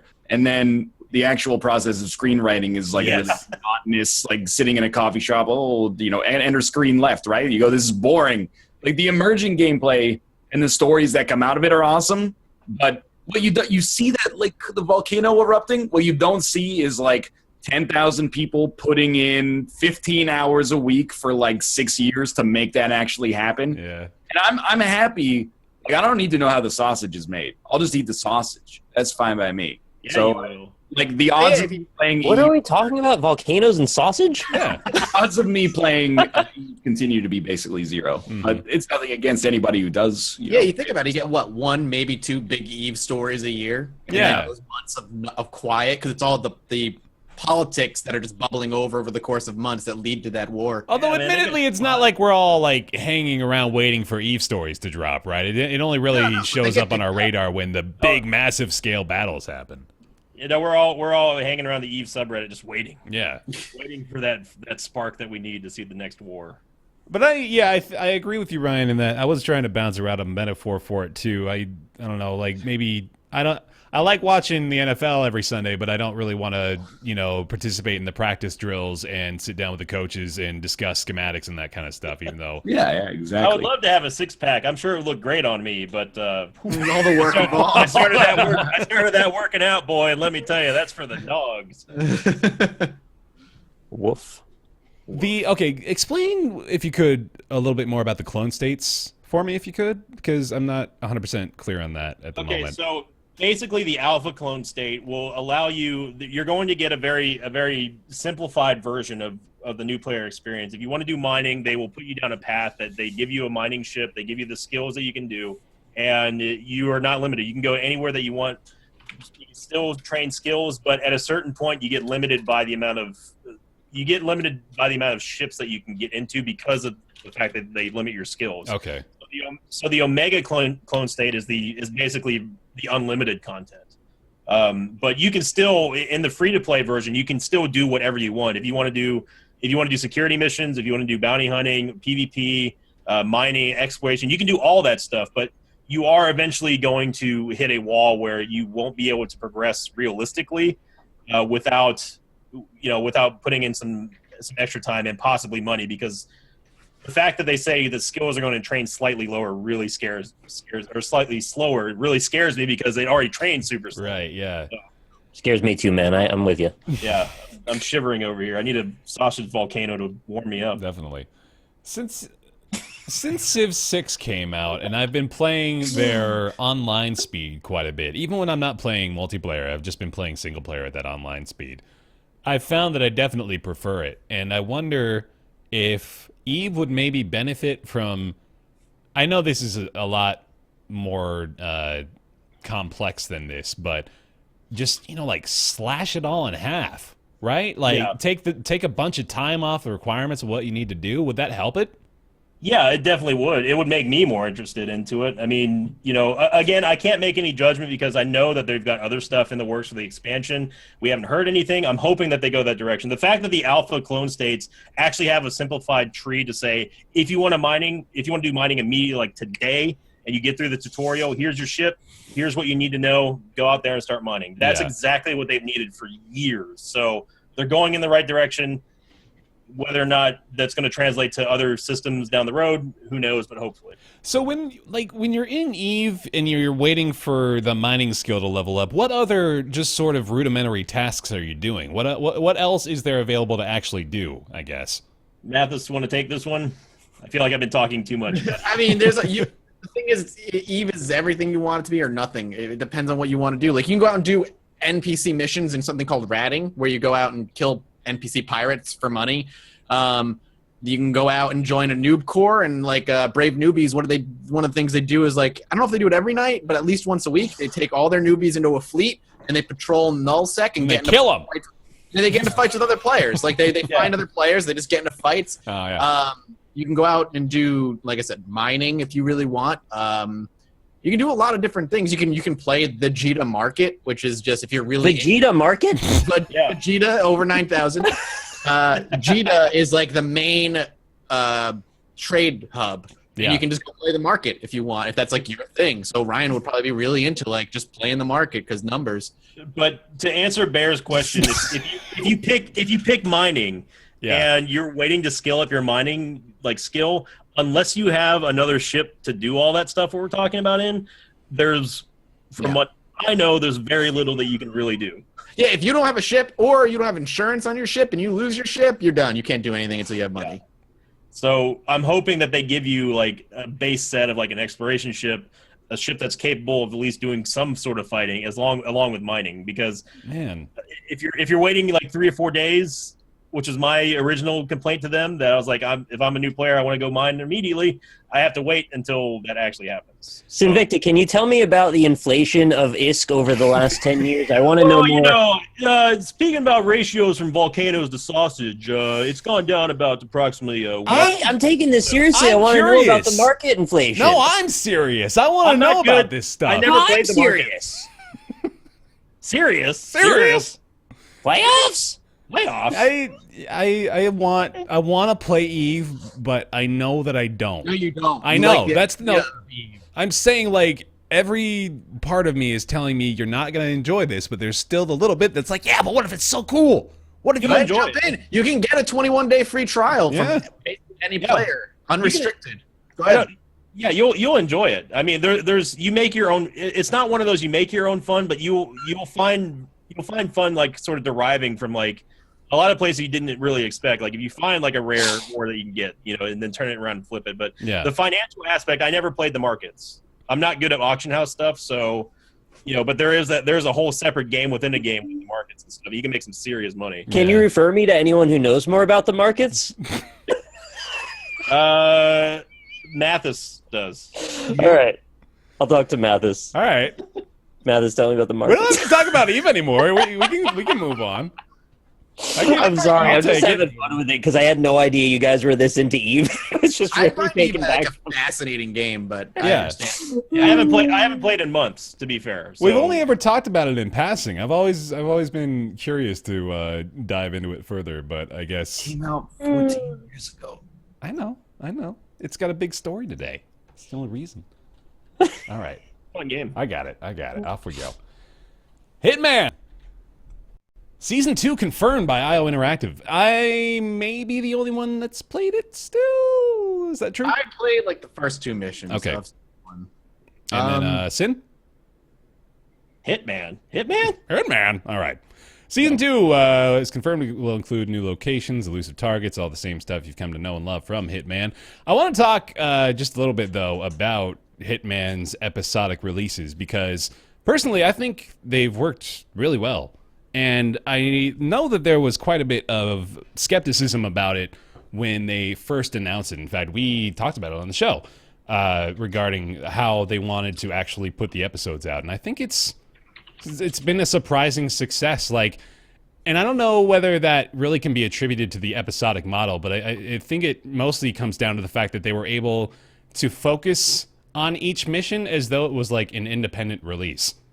So that it played to its strengths quite a bit, I mean, each episode is still $10, so I guess in a manner of speaking, they are their own games if you want to look at it that way. But there's a lot of depth, a lot of different strategy involved with every single mission, and there's a lot of detail too. It's one of the best Hitman games I've played. It's terrific. Mathas, similar feelings? I don't know. Like, I'm probably in the minority, but like the fact that they split it up into episodes was a big reason I never continued to play it after the first or second episode. I liked Absolution because it was a game that I could sit down and play through, and I actually played through all of Absolution. There was a fun story there. There's a weird disconnect for me with this season 1 and the episodes because I just don't feel like there's a story being told. I know there is. It doesn't take it feels more goofy than Absolution did, or even Blood Money. It feels very goofy, and I don't really want to play the levels over and over and over again to do the different strategies. Like, I'll play through a level, I'll beat it, and I'm like, all right, I'm done. I don't care that much. And I just haven't had the urge to go back and play the other 3 or 4 episodes that are out now. Yeah. I totally empathize with the fact that the story being disconnected makes it a little bit of an issue, and I don't think that was for me personally, it definitely wasn't a driving force for playing the next episodes. I was mostly just curious about the new setting and the new targets and what they would have us do, and I think there was enough variety in the levels that it made me want to go back and play them. I guess it didn't have as much of an effect for you, but I think they created enough different paths, enough like open world experiences that felt natural, that were, very satisfying. So I played through, I know I did Sapienza a few times. I played Marrakesh. Actually haven't played Colorado yet, or Hokkaido, the last one, but what I've played has just been really phenomenal. So I've just been really mostly happy with like the quality of the levels, but I will agree that the overall experience was probably a little tainted by the fact that they were doing those episodic releases. But it does seem like it's been received better than I thought it would. It kind of reminds me of like Far Cry 2, where it kind of has got like a meh reaction from people, but like game devs and critics that I follow on Twitter are like, this is like one of the most slept on games of 2016. And I think that is probably what's guaranteed to happen when you release episodic, when people don't really like that model that much. I mean, even done so much too recently. And it also has like always online DRM, which is why predominantly like the negative reviews I saw on Steam were like, game's pretty good, like maybe as good as Absolution or better, but the always online DRM means I can't really recommend it. So I think, largely the people who have played it enjoyed it, but it's hard to motivate people to play it, myself included, because to keep going back in a month or two. Or whatever. Yeah. Well, I mean, that's the thing is like on the one hand, I don't really want to play it until it's a complete game. I don't want to play like an hour of Hitman and then wait a month and then play an hour of Hitman and wait a month. But by the time all the episodes are out, the game is sort of like 6 months old. And I'm like, I can put that off until tomorrow. Like, especially considering it's November now, there's like no sense of urgency for me to actually finish it. And, maybe that's a personal problem, but I think that if it had just come out in a perfect world like 6 months ago, fully realized, I probably would have played it. Whereas right now, I'm like, I can take it or leave it, honestly. Do you, I know this probably really doesn't mean much to you guys personally, but I think the fact that they actually do allow you to purchase the episodes separately is kind of nice. Like the $60 asking price is still quite a hefty one for a lot of people, and maybe there's just one mission that they wanted to play, and the missions themselves, I mean, one of them, like the first one I think is in Paris, right? And I know that one I put at least 2 hours into, and there were quite a few other objectives that I didn't complete, along with the elusive targets and all that stuff that are mission specific. So there's quite a bit of content, at least, behind every $10 purchase. Do you guys like the model, or doesn't really impact your buying decisions, I suppose? I have nothing wrong with the model. I think it's a fine way of putting it forward. I mean, I don't really know, because I don't know what I would do if I had to buy it. I mean, Square Enix provided the copy, so I don't really have that much of a care. Yeah. I think it's good that you can buy an episode and be like, is this going to be my style of game? And then you can make your decision from there. That's good. But yeah, I'm just very meh on the episodic thing. I think even Telltale games now, like I'll play the first episode of a Telltale game, and especially like the Batman one, for example. I played the first episode of the Batman Telltale. I'm like, wow, that was actually really good. Like I enjoyed that, but I haven't gone back to play 2 and 3 because I'm just like, I stopped caring. Yeah. Fair enough. I feel like guess. the novelty's worn off. Like back when The Walking Dead season 1 came out, you're like, oh, it's really cool to have like a month-long period between episodes, so you can't just like, mainline them all instantly and then be done with it. And it kind of made like The Walking Dead season 1 kind of felt like a bit of a communal experience. Everybody was like getting the episodes at the same time and then talking about them at the same time, as opposed to, someone like on Netflix right now, someone will be like, oh, I finally watched season 1 of Daredevil. And everyone's like, wow, we moved past it, right? Mm-hmm. Yeah. It's not the same kind of like critical mass, I suppose. But I don't know. I also think with like so many games coming out these days, you're lucky to get a little slice of the year. Like if people are talking about your game for like a week, that's crazy. That's like one of the biggest games of the year, unless it's No Man's Sky. Yeah, I was gonna say. But now it's like take that big push and instead kind of spread it out over like 6 months.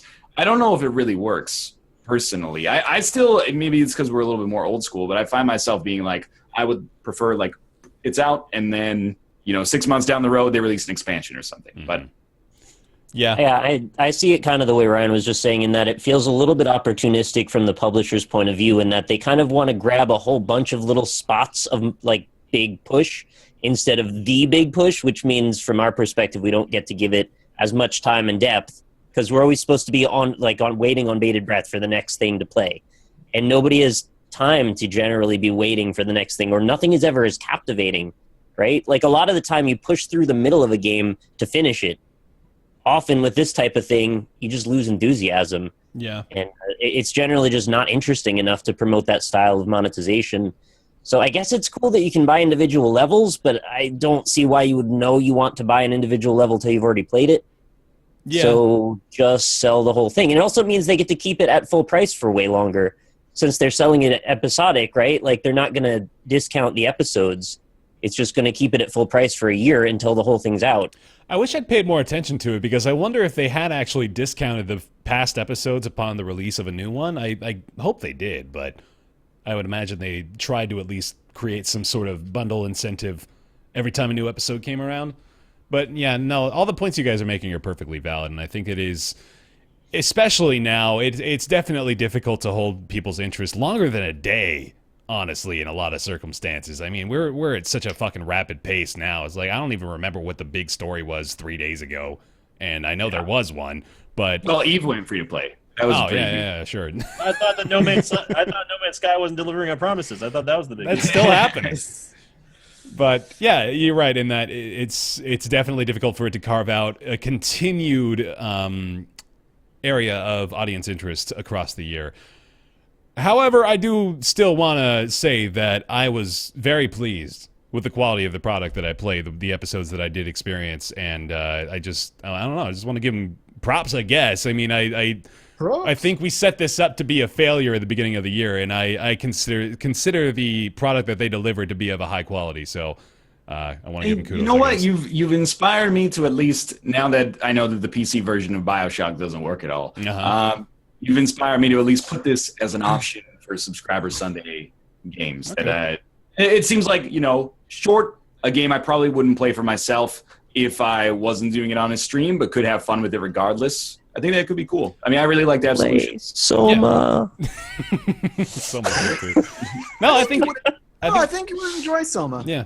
Soma too, but yeah, I think if you enjoed Absolution, I think you would definitely enjoy this new Hitman. For a second, I thought Nick said Blaze It Sombra. I was like, Blaze It Sombra 420! I was like, Nick just killing it over there. Dog. 100 emoji. Okay, cool. But yeah, anyway, that's the first season of Hitman. They confirmed a second season to be coming in 2018. It's exciting. I like it. I think people should check it out if you can. Owlboy. Yeah. Here it is. Who wants to talk about Owlboy? I think we all do. Y'all do. All right. Ryan, you want to tell me about it? I love Owlboy. Oh, you okay, Mathas? You got it, man. You take the reins. No.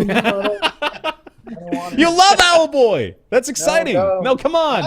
Ryan, all right, Ryan, take it.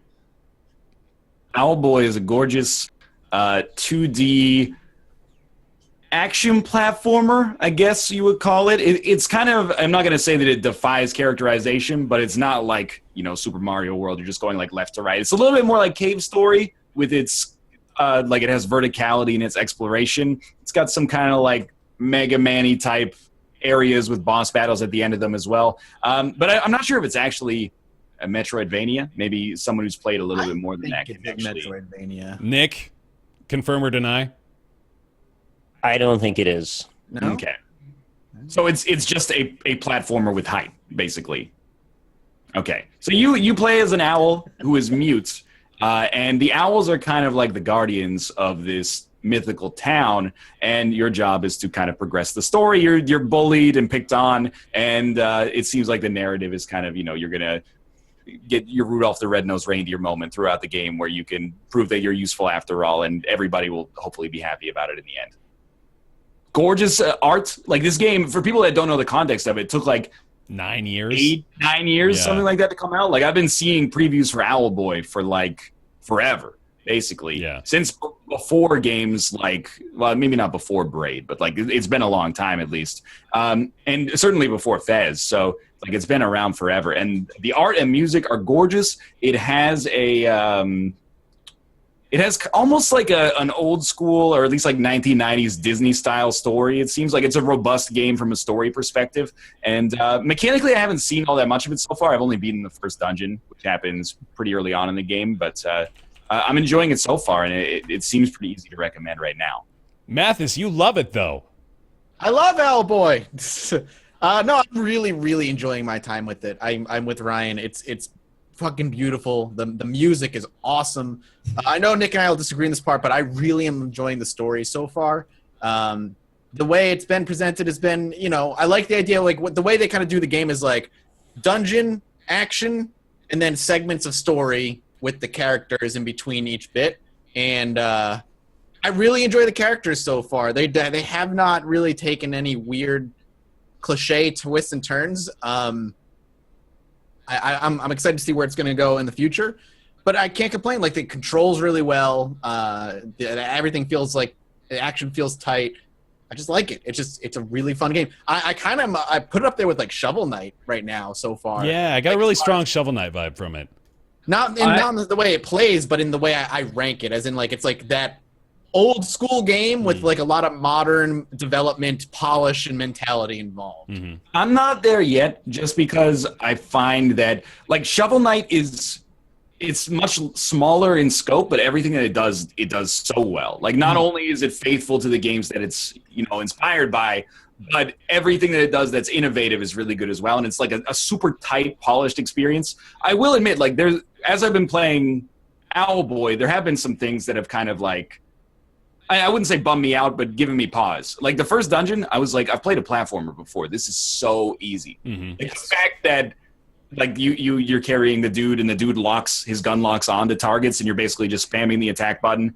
Like, first boss, extremely easy. Yes, And I think that's fine. I have heard that it gets harder a little later in the game, but I was like, it doesn't start as strong as something like Shovel Knight starts, in my opinion, at least. But that may change, and with a larger scope comes the ability to do things that Shovel Knight, maybe didn't necessarily do as well in its own. It definitely opens up a lot slower, but eventually you get like instead of just the one guy that shoots the gun, you have three people you swap between with different abilities, and it becomes more complex as you go on. Okay.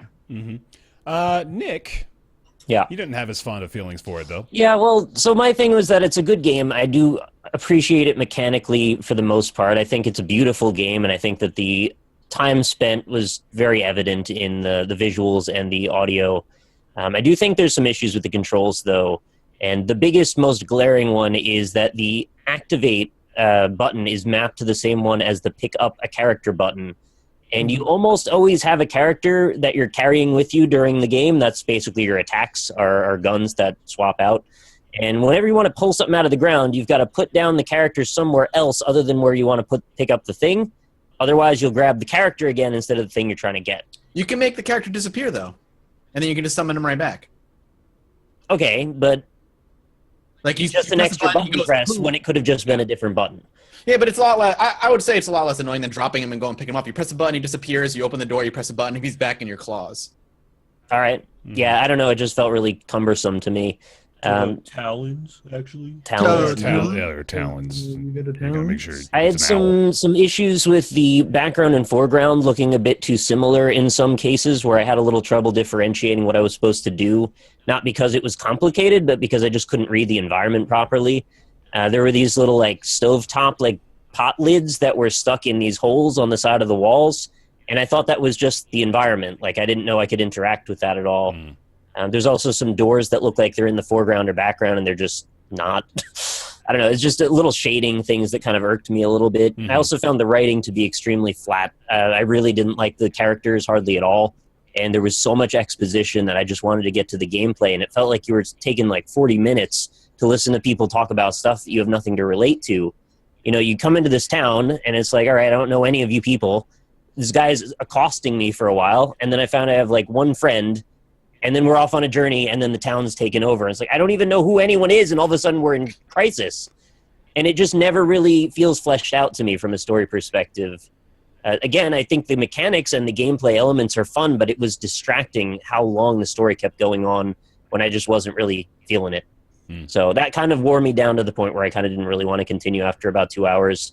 I might still do it anyway just to see how it goes later on, but I've heard reviews say it's kind of tedious in the middle, which doesn't really bode well because the whole game's about 8 hours long and I'm about to hit the middle. So I don't know. We'll see. I can't speak to the story because I've only played the first 45 minutes or so, but I'm echoing most of the positivity and the little bit of negativity as well.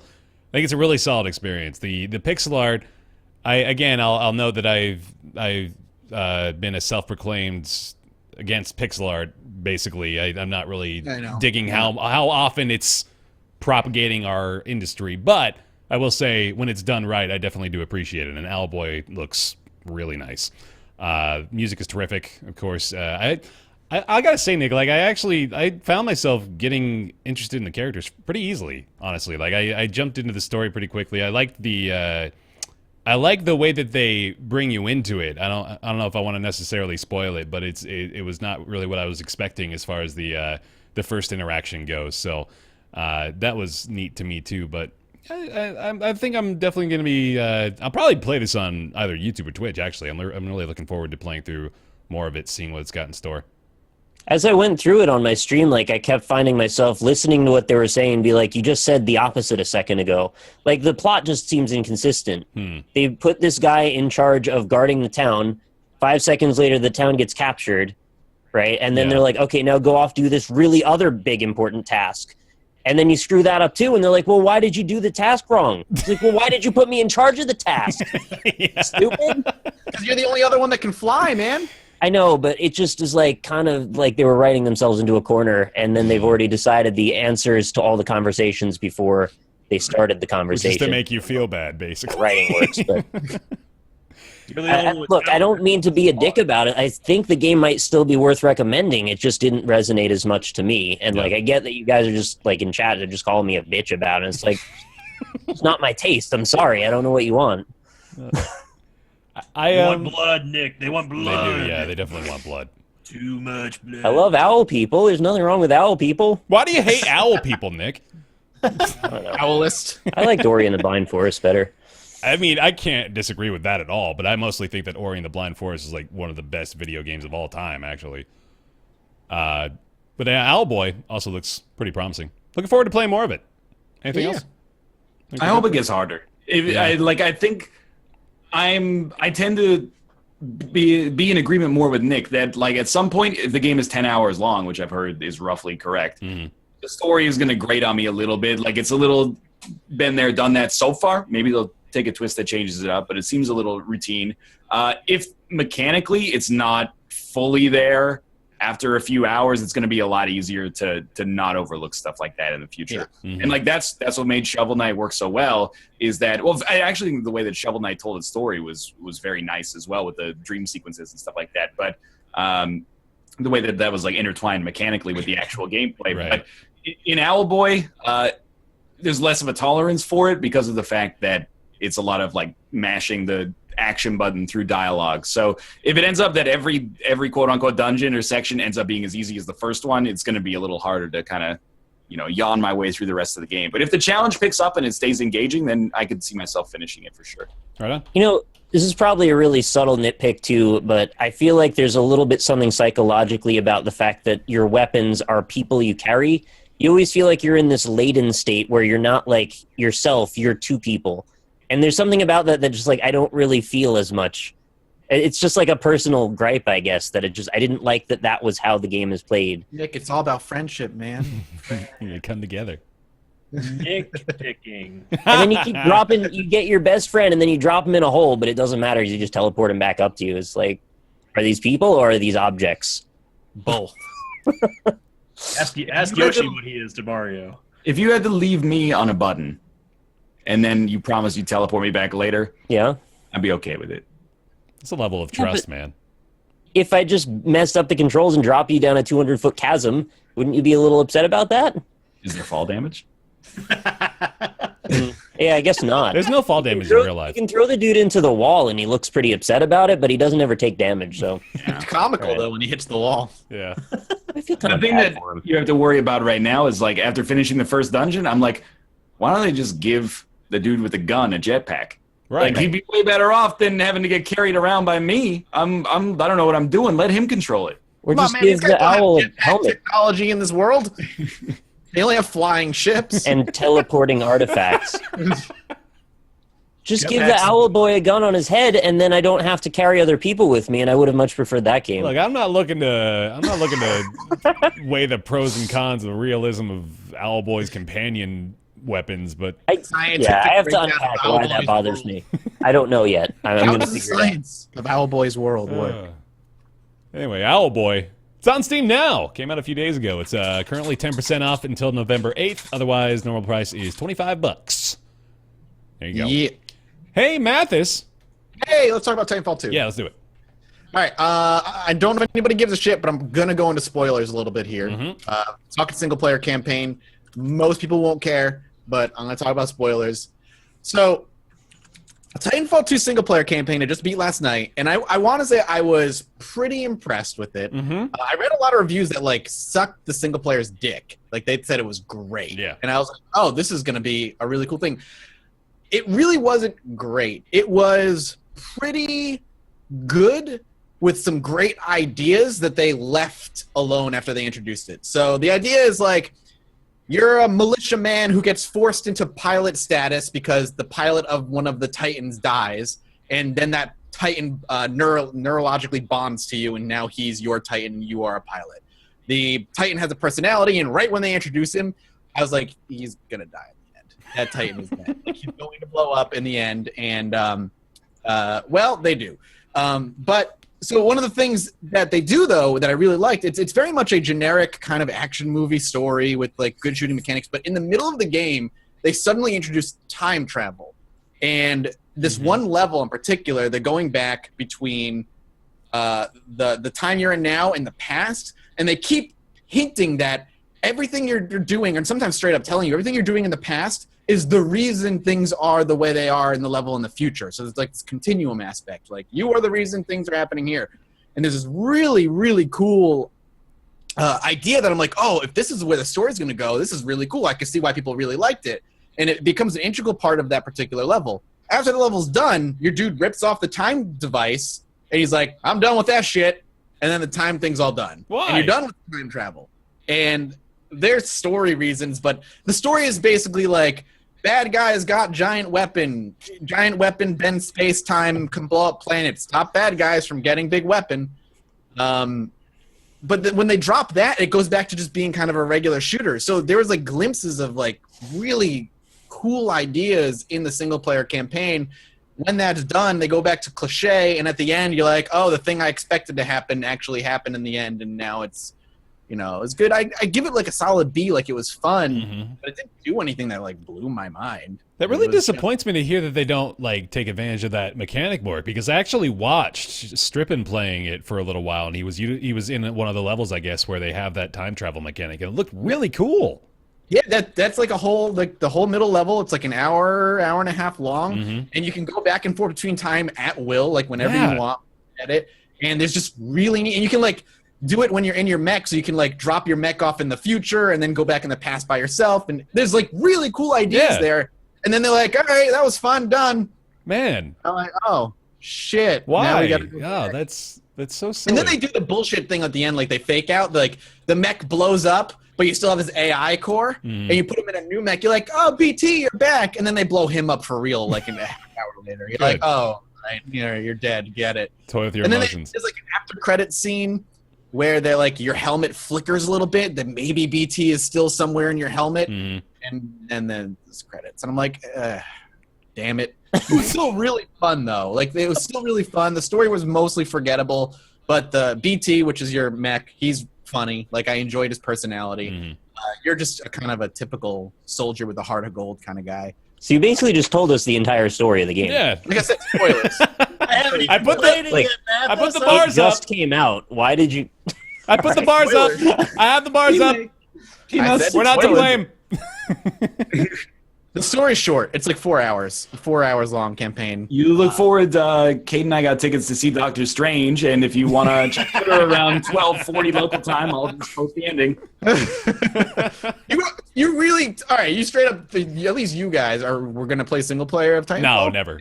It's possible. It's possible. I definitely was, but I'm not playing it for the story. So multiplayer's great though. yeah, Me and Sin have been playing some multiplayer. That's where, like, if you were thinking about picking up Titanfall the single player, don't. It's not worth $60 single player. What's funny is that I've been hearing like a lot of the inversion of that. Like I've been hearing people say like, you know, the Titanfall 2 single player is amazing and like it's wacky, which is kind of like the tone that they need to differentiate themselves. Not.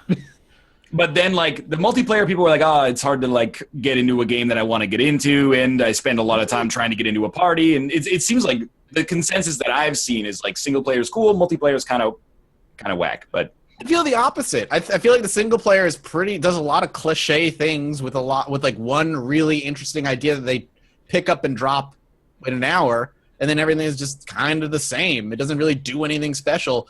The multiplayer, I think, is a lot better than Titanfall 1, and there's more depth there. I think their release, the choice of when they decided to release the game was poor between Battlefield 1 and Call of Duty. I'm like, oh, okay, you basically are just going to kind of kill your community pretty quickly. But when Sin and I play, like, we get into games in under a minute. We can jump in. You can play whatever mode you want. So anyone saying that they can't choose the mode or find a team, I don't know. I don't understand how that's possible. it could be a regional thing too. Like, you know, in the U.S., I imagine if it's going to be healthy anywhere, it would probably be healthy there. So, Sin, you want to weigh in on your multiplayer experience? It's great. I mean, it definitely flows a lot smoother than Titanfall 1. I think that the fact that the Titans have more diversity as far as what they can do, they feel like classes now, instead of where Titanfall 1 was kind of like they just sort of look different because you can sort of change.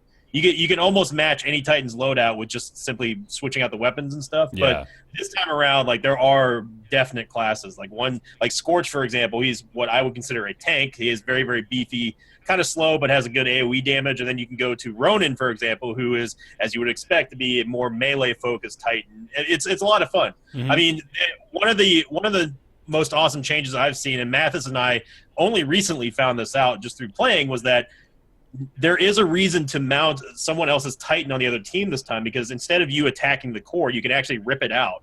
And on top of that, you can bring it back to either your Titan or a friendly Titan and give it like an overshield or basically heal it with that other person's core that you ripped out. Mm-hmm. So that provides another element of sort of sabotage and stuff. And I mean, they did copy and paste a lot of the elements from the first game's maps. Yes. But with the way that the game feels now, it almost feels like they didn't even do that, because everything is so much faster now. Mm-hmm. It's very hectic. It's definitely worth playing. The single player has been getting a lot of the attention. I'm still going to play through the single player despite Mathas spoiling everything. I'm just kidding, by the way. I'm not busting his balls on that. But yeah, overall, it's a much more complete game. And I am totally fine with spending the $79 that I did for the deluxe version. Hell yeah. It's a lot of fun. Lots of fun. Cool. Yeah, it is a ton of fun. I really enjoy it. Right on. All right, Titanfall 2, $60. It's on Origin if you were looking for it. All right, it's going to bring us into everybody's favorite segment. It's Ask Roundtable. Ask Roundtable is a weekly segment where you ask your questions, send them over to roundtableyt@gmail.com. and we can answer them. That's what's going to happen right now. The question from Dennis. He asks, what are, in your opinion, some of the greatest and most memorable video game intro sequences ever put together? I think this can probably range from maybe like an introductory cinematic to, like the first mission of a game or something like that. So one of the examples, I'll lead it off with this actually, that Dennis came up with, one that I definitely agree with, was Ori, which Nick just mentioned earlier. Ori and the Blind Forest, which came out last year, had a terrific introductory sequence. It reminded me of Up, actually, in the way, not necessarily thematically or with the content, but the way that it presented such a moving story within the first 10 minutes or so of the game that wasn't even actually the plot of the game itself, It was just sort of a subplot. And I thought Ori did a great job with that. Examples? Anybody? Nobody's going to steal the one I mentioned before the show? No, All right. it's yours. It's all yours. Take it away. Yeah, I was going to say The Last of Us, which I was hesitant about because I've never even finished The Last of Us. I found the game was pretty average in general. I know a lot of people love it, and again, this is me being a bitch and shit. No, man, everything everyone loves. No, dude, I'm so with you on that. We talked about this earlier. Yeah. I really don't think The Last of Us was spectacular. It had a very touching or moving or emotional beginning, which definitely kicks it off in the right direction. Yes. And but then I think about it, and I'm like, well, that intro wasn't that good. How can I not think of a better example? And then, I'm racking my brain, and I can't really come up with much better. So I guess I'm going to say Last of Us, but, what are we doing here? Yeah. For me, one that sticks out that I'll always remember for one reason or another is Fallout 3. Sure. The moment when you come out of the vault and the world blinds you, and then all of a sudden you have this perfect viewpoint of just the nuked wasteland in front of you. That is always in my mind when I play open world games. I just that opening was so good for me. Mm-hmm. And man, the hundreds of hours I poured into Fallout 3. I don't even remember much about the tutorial before. Oh yeah, you're in the vault and stuff, but just that opening, Fallout 3. That gets me. I loved it. The one that I mentioned earlier was Half-Life 2. I think that's probably one of the more memorable ones for me. Yeah. With the whole sequence of show, it was the first time I felt like I was playing through a movie, sort of to speak, before cinematics were really a movie sort of type deal. I don't know how else to describe it. They weren't produced with a sort of cinematic feeling is the best way I can say that. So I definitely would say Half-Life 2. Honestly, Bastion's intro was pretty cool. Oh yeah. I enjoyed how they put everything sort of set to pieces there, and the original Borderlands intro was also pretty neat. Oh yeah, with Claptrap. Mm-hmm. Yeah, I remember that. I'm not going to blow anybody's mind, I'm sure, with this suggestion, but I thought Skyrim's introductory sequence was pretty goddamn good. I mean, a little dated by today's standards maybe, but the way that you are brought in on the cart, and you see a dragon for the first time, it creates this massive predicament. I think it's pretty well done. And then it gives you the illusion of choice, of course, there too, but really doesn't really end up mattering that much. Yeah, the Skyrim intro it did a great job at giving you the premise of the entire world, and then I was totally taken by surprise with the dragon intro. I thought that they were just going to save that towards a mid-game stage. Yeah, right. It's right there. I mean, he's right in front of you. So yeah, definitely Skyrim's up there. Mm-hmm. If we're not limiting it to playable sections, I guess Dark Souls and the whole Souls series have had pretty awesome introduction sequences too. Mm-hmm. Absolutely. Oh, batshit crazy, fucking Metal Gear Solid 5. Okay. I was You know what? I agree. That was fantastic. Definitely memorable, right? Yeah. I As love far that. as establishing what kind of game this is going to be, the fire whale in the opening sky. 55-minute cutscene with a fire whale in the sky was definitely it definitely set the tone. Yeah. I think I changed my answer. I like that better than Last of No, Us. that's I perfectly really like that reasonable. intro. Mm-hmm. That intro was insanity. If you want playable intros, I mean, depending on what you consider an intro, I gotta definitely give a shout out to GTA 5 because they did a great job at sort of putting you right then and there. Yeah. And until you really realize that you're playing, in a flashback. Spoiler alert for the beginning of 5. GTA 5. Yeah. And I think the GTA 5's intro was very good up until the point where you drop the car off with Franklin and Lamar. Yeah. Ryan's boy Lamar. Mm-hmm. Don't talk to me about Lamar. He's got flashbacks. You give Lamar $50 and he's like, "Oh, thanks a lot." He turns it into a race thing. Of the little 40-ounce small bucket of chicken on his way to the po house. He knows the words by heart. You just save his life, and he's like, "Hey, can I get some money?" You give him $50, and he goes, "Oh, thanks." Lamar, he was like, that was a great casted character, though. I mean, the GTA 5 is just so good. I mean, I want to mention. Ryan? Oh yeah, go ahead, Bear. Sorry. Well, I just want to say I want to mention Shadow again. And again, I'm not going to be blowing anybody's mind with that. It was But your first word basis with Shadow. everyone knows. Everyone knows, don't they? You knew immediately. I love the first word you learned when you were a toddler. Shadow. I couldn't figure out what game you're talking about, Bear. Oh, okay. Well, yeah, we had one. Yeah, Ryan, you got another one? I mean, I was kind of like in the same situation as Nick, where I'm racking my brain for like particularly AAA stuff that I've played recently, where I'm like, this has a good intro, and I'm like, oh, like 80% of the games that I played, you're like living on a farm, and then bad guys come and kill your wife and kid, and they Yeah. Oh no. But it's really true. Man. It's all the time. Even Owlboy did it. I think BioShock was a great opening. You just played it. Yeah, but BioShock is like, I would be just trying to like adopt street cred because I only played like the first hour before I was. You like, played the opening. Yeah. Well, yeah, I don't know. BioShock intro is actually pretty good. It is really good. Yeah, I mean, it's good. But I don't know. I kind of feel like of the hour I played a BioShock, I'm like, this game didn't necessarily age all that well. Like, I know it was mature. This is a different podcast discussion, but it was like mature and novel for its time. It was tackling kind of a theme that wasn't really tackled up to that point. Why do you hate BioShock, Ryan? I just think that maybe because of the fact that it was early into that, you kind of, maybe there's a little bit of nostalgia for it. Yeah. But when I was playing it through, I'm like, these mature themes are not necessarily as mature as they think they are. And most of the time, you're still just walking around shooting dudes in the face. Kind of with you on that. Also, chat mentioned Portal 2, which I have to say that's a good call. Oh, yeah. Mm-hmm. Yeah. I forgot how cool the intro was in Portal 2. Yep. I haven't played it in ages, actually. I should go back and play it again. Portal 1 intro, as far as establishing the scene, I think is great, too. It is. It's not quite as cinematic as the second one, obviously, but it certainly does the job. Mm-hmm. Yeah, but the Portal 2 is great. Basically bought Medal of Honor Frontline in like 2002 because it had that first mission that was storming the beaches. Yeah, is that it the was one like, on Juno Beach? Well, I don't know if it was Juno Beach because Juno Beach is the one that was spearheaded by the Canadians, and I believe in Medal of Honor Frontline you're playing as the Americans, so it's probably Omaha Beach is my guess. But it's Normandy. Yeah. I had to sneak that in there. Sorry. But yeah, like I basically bought that because of that opening mission. I played through the opening mission probably like as much as I played through the entire rest of the game. So I got to give that some credit. They had that on a demo disc, and I just played the demo over and over and never bought the game. Yeah. That's all I needed was the story. Those are the days, man. Yeah, Shadow of Mordor when you sneak attack your wife with the flower. Right, yeah. Oh, I forgot about that. That's kind of funny. Oh, it's spoiled now, Mathas. I can't go back. That's the whole theme of the show today. Mathas's weird spoilers. Dude, I would buy that t-shirt. Yeah.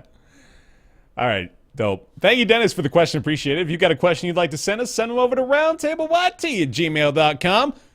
Time for everybody's favorite segment. After their favorite segment, it's Nick's Weird Games. Here it comes. Nick's Weird Games. Nick's Weird Games. Probably Japanese and an RPG. They're Nick's Weird Games. Nick's Weird Games. Woo! Thanks, Dylan, for the theme song. Again, appreciate it. Hey, it's Nick's Weird Games time. Every week, Nick's gonna go grab a weird game from his catalog of weird games, and we're gonna try to guess what it is. All right, I've grabbed the game already, so I don't have to actually leave. It's good because Ryan doesn't have to come up with a song anymore, so we don't need an excuse to. By the way, though, if you still want him to come up with one, we add the caveat that if you have an Ask Roundtable question, you can also add a recommendation for a Nick's Weird Games theme song as well. So why don't we jack it up a notch and say, how about if you want to request something, send us a sound file of you making a new song, and maybe we'll play it in that slot. I like that idea better. Work because for we don't us. have to do anything. That's good. Okay. Does that make sense? All right, Nick, you've had me stumped for like 2 or 3 weeks now. Let's do it. So. Yeah, I hope I'll get you again, but there's a chance that you'll figure it out via the context of this one. So we're talking today about a PS1 game that came out in the U.S. in 2001. It was developed by Sunsoft and published by Crave Entertainment. Now, that information alone can actually start you down a path if Mm-hmm. you know the Sunsoft history well enough. I know of some softs. I mean, I don't know how well I know them, but I know of them. Yeah, Galarians. no. But I know that you've had me pegged for a Galarians game for a long time. I'm never going to disappoint you. One day I'm going to bring one in. Hey, Galarians was a weird game. I played that back in the day. That Yeah, was me too. a fucking game. Yeah, All right, go ahead. this is Continue. Interesting. So the context of this game that makes it interesting is this is actually an adaptation of a book that's an adaptation of an older game. It's a 3D platformer. Yeah, you want me to go over that again? If you would. Mathas made a great face, so I was like, all right, let's take a step backward. Like Tomba? Like they're not some. Sorry, what platform is this on? This is on PS1. Okay. Came out in 2001. Mhm. It is an action-adventure, single-player only game. Technically 3D platformer, I guess you could classify it as, but it's a little bit of a middling classification. So it's got an adaptation of an older game was made into a book. Then they took the book and turned that book into a game again. So it made the full transition around the sun. When was the first game released? Late 80s. Oh dear God. Okay. Also, I should stop answering questions when you ask them. So the story followed basically like a relaunch of the original game, but with a slightly modified plot that was sort of based on the book, but again, sort of a game of telephone from the original. Chat's gotten it already, by the Oh way. my God, That's really? surprising. Man. And congrats to the people that got it, because this is a relatively odd one. The main character's name is a 16-year-old boy named Jason. It's a strange Jason! name for a Jason. child. Jason! He encounters an alien race known as the Lightning Beings Okay. that live in a cavern below the Earth's crust. Okay. I'm going to throw some stuff out. Is it a Yeah, go Star for it. Ocean game? No. Is it Skies of Arcadia?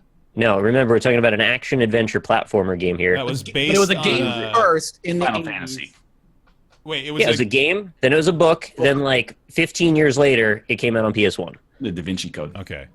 They read like a whole new game. It wasn't like a port or anything. No, it's a new game based on the same story, but slightly changed. Shinobi. No. What Only is Musha this, like, 3. okay, Jason tells me nothing. What? Is there more It actually info? should tell you something. Is it Rygar? I'm trying There's- to think of shooters that I played in 2001 for the PS1.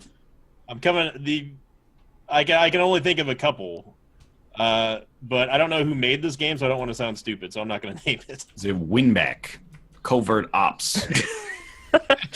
Look, I give you points for picking out some weird stuff there. Winback is not a typical guess. Yeah. What's up, Mathas? Is there anything else you can throw hints at us, or is that There's it? another prominent character in the series, or in this particular game. It's in the series, named Sophia. Does this give you anything? Nope. Sophia. What does Sunsoft even make? What does Nothing Sunsoft anymore. Wait, did they change the character?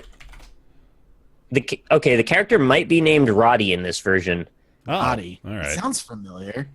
but he used to be Jason. I'm not sure when he changed to being Roddy. I'm not aware of this part. It reviewed fairly poorly. I see a 5 out of 10 on Game Informer. EGM gave it a 6.5. GameSpot gave it a 7.7. I think that was their best review. Damn. OPM gave it a 3 out of 10 in the UK. Ooh. All right. I mean, got nothing. Roddy like sounds kind of familiar, but it's not giving me any. All right, one last hint. Mm-hmm.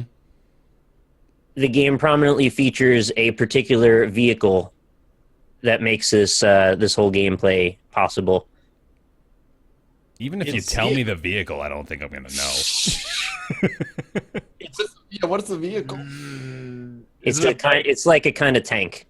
It's like a kind of tank.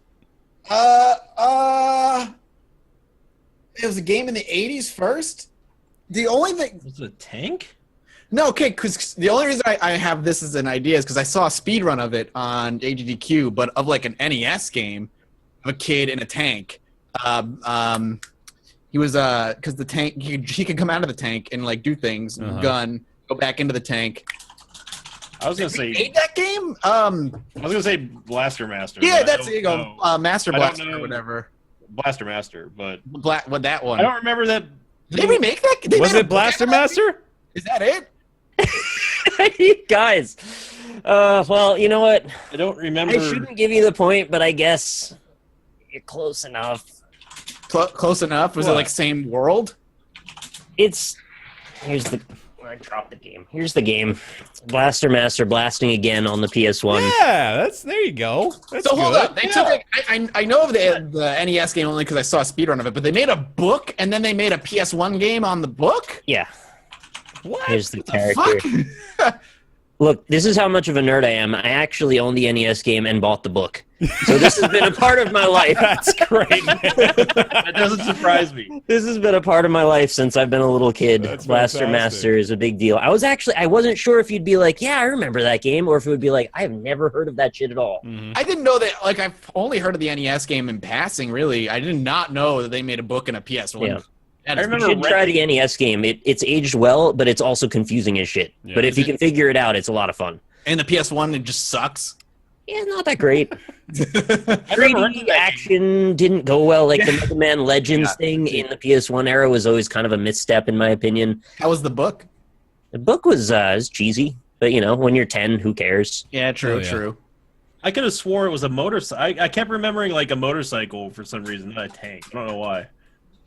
Like It's a small tank, and it's like an all-terrain tank, so it's kind of close to a motor. like ATV. Okay. How do you make a tank that isn't all terrain? You Well, go wherever okay, you what I want mean with a is tank, don't you? It I can think it's jump. about the size. Yeah. Oh, yeah. okay. It can jump and go up walls. Mhm. So that's what I mean when I say all-terrain. Sweet. In chat, we had... Where's the first one? I see Blaster Master blasting again by Mountain Stream. Looks like the first person that I've got in here. So congrats to you for figuring that one out. Well done. Again, not sure how obscure this one was, but I'll give them a point. I don't think the only one I could think of was the NES one, so I don't think it deserved the points because Chad, do you think they should get the point? I think Vote they should yay get the for point. point. I did not even know they had a PS1 version. Out of my own curiosities, I went and I Googled the list of Sunsoft video games on Wikipedia, and on the PS1 in 2001, they released another game that also had a TV series associated with it What game was that? called Barba Papa. Barba? Did you ever hear of that? Nope. No? Best game I ever. haven't heard of that. So yeah, I guess there's a common theme in the Sunsoft development. Oh, chat decided you don't get the point. All Oh. right. That's fair. That's fair. You guys decided. I don't so know how I'll do often it we then. should give them the control. I was split because you didn't get the actual name. You got the series, which I don't think should be enough. I agree. I'm with you. Really? Yeah, All I right. didn't- Okay. I didn't know the name of the game. I did say the series, but the tank thing kind of threw me off. I hold myself to a much lower standard, but I guess you guys are. Let's let chat decide what we talk about next, Bear. You know, I'm gonna I decide. would have gotten it when somebody said Jason. I would have been like, "Oh, that's Blaster Master," but that's because I played it like Right. my whole life. You live the life. Of I lived the life of a Blaster Master. Yeah. Now I will die as a Blaster Master. All right, that's going to do it for today's show. Thank you very much for tuning in to Roundtable Live. It airs every Friday. That's the day at 3 p.m. Pacific, 6 p.m. Eastern. Sinvicta, where can they go to find your shit?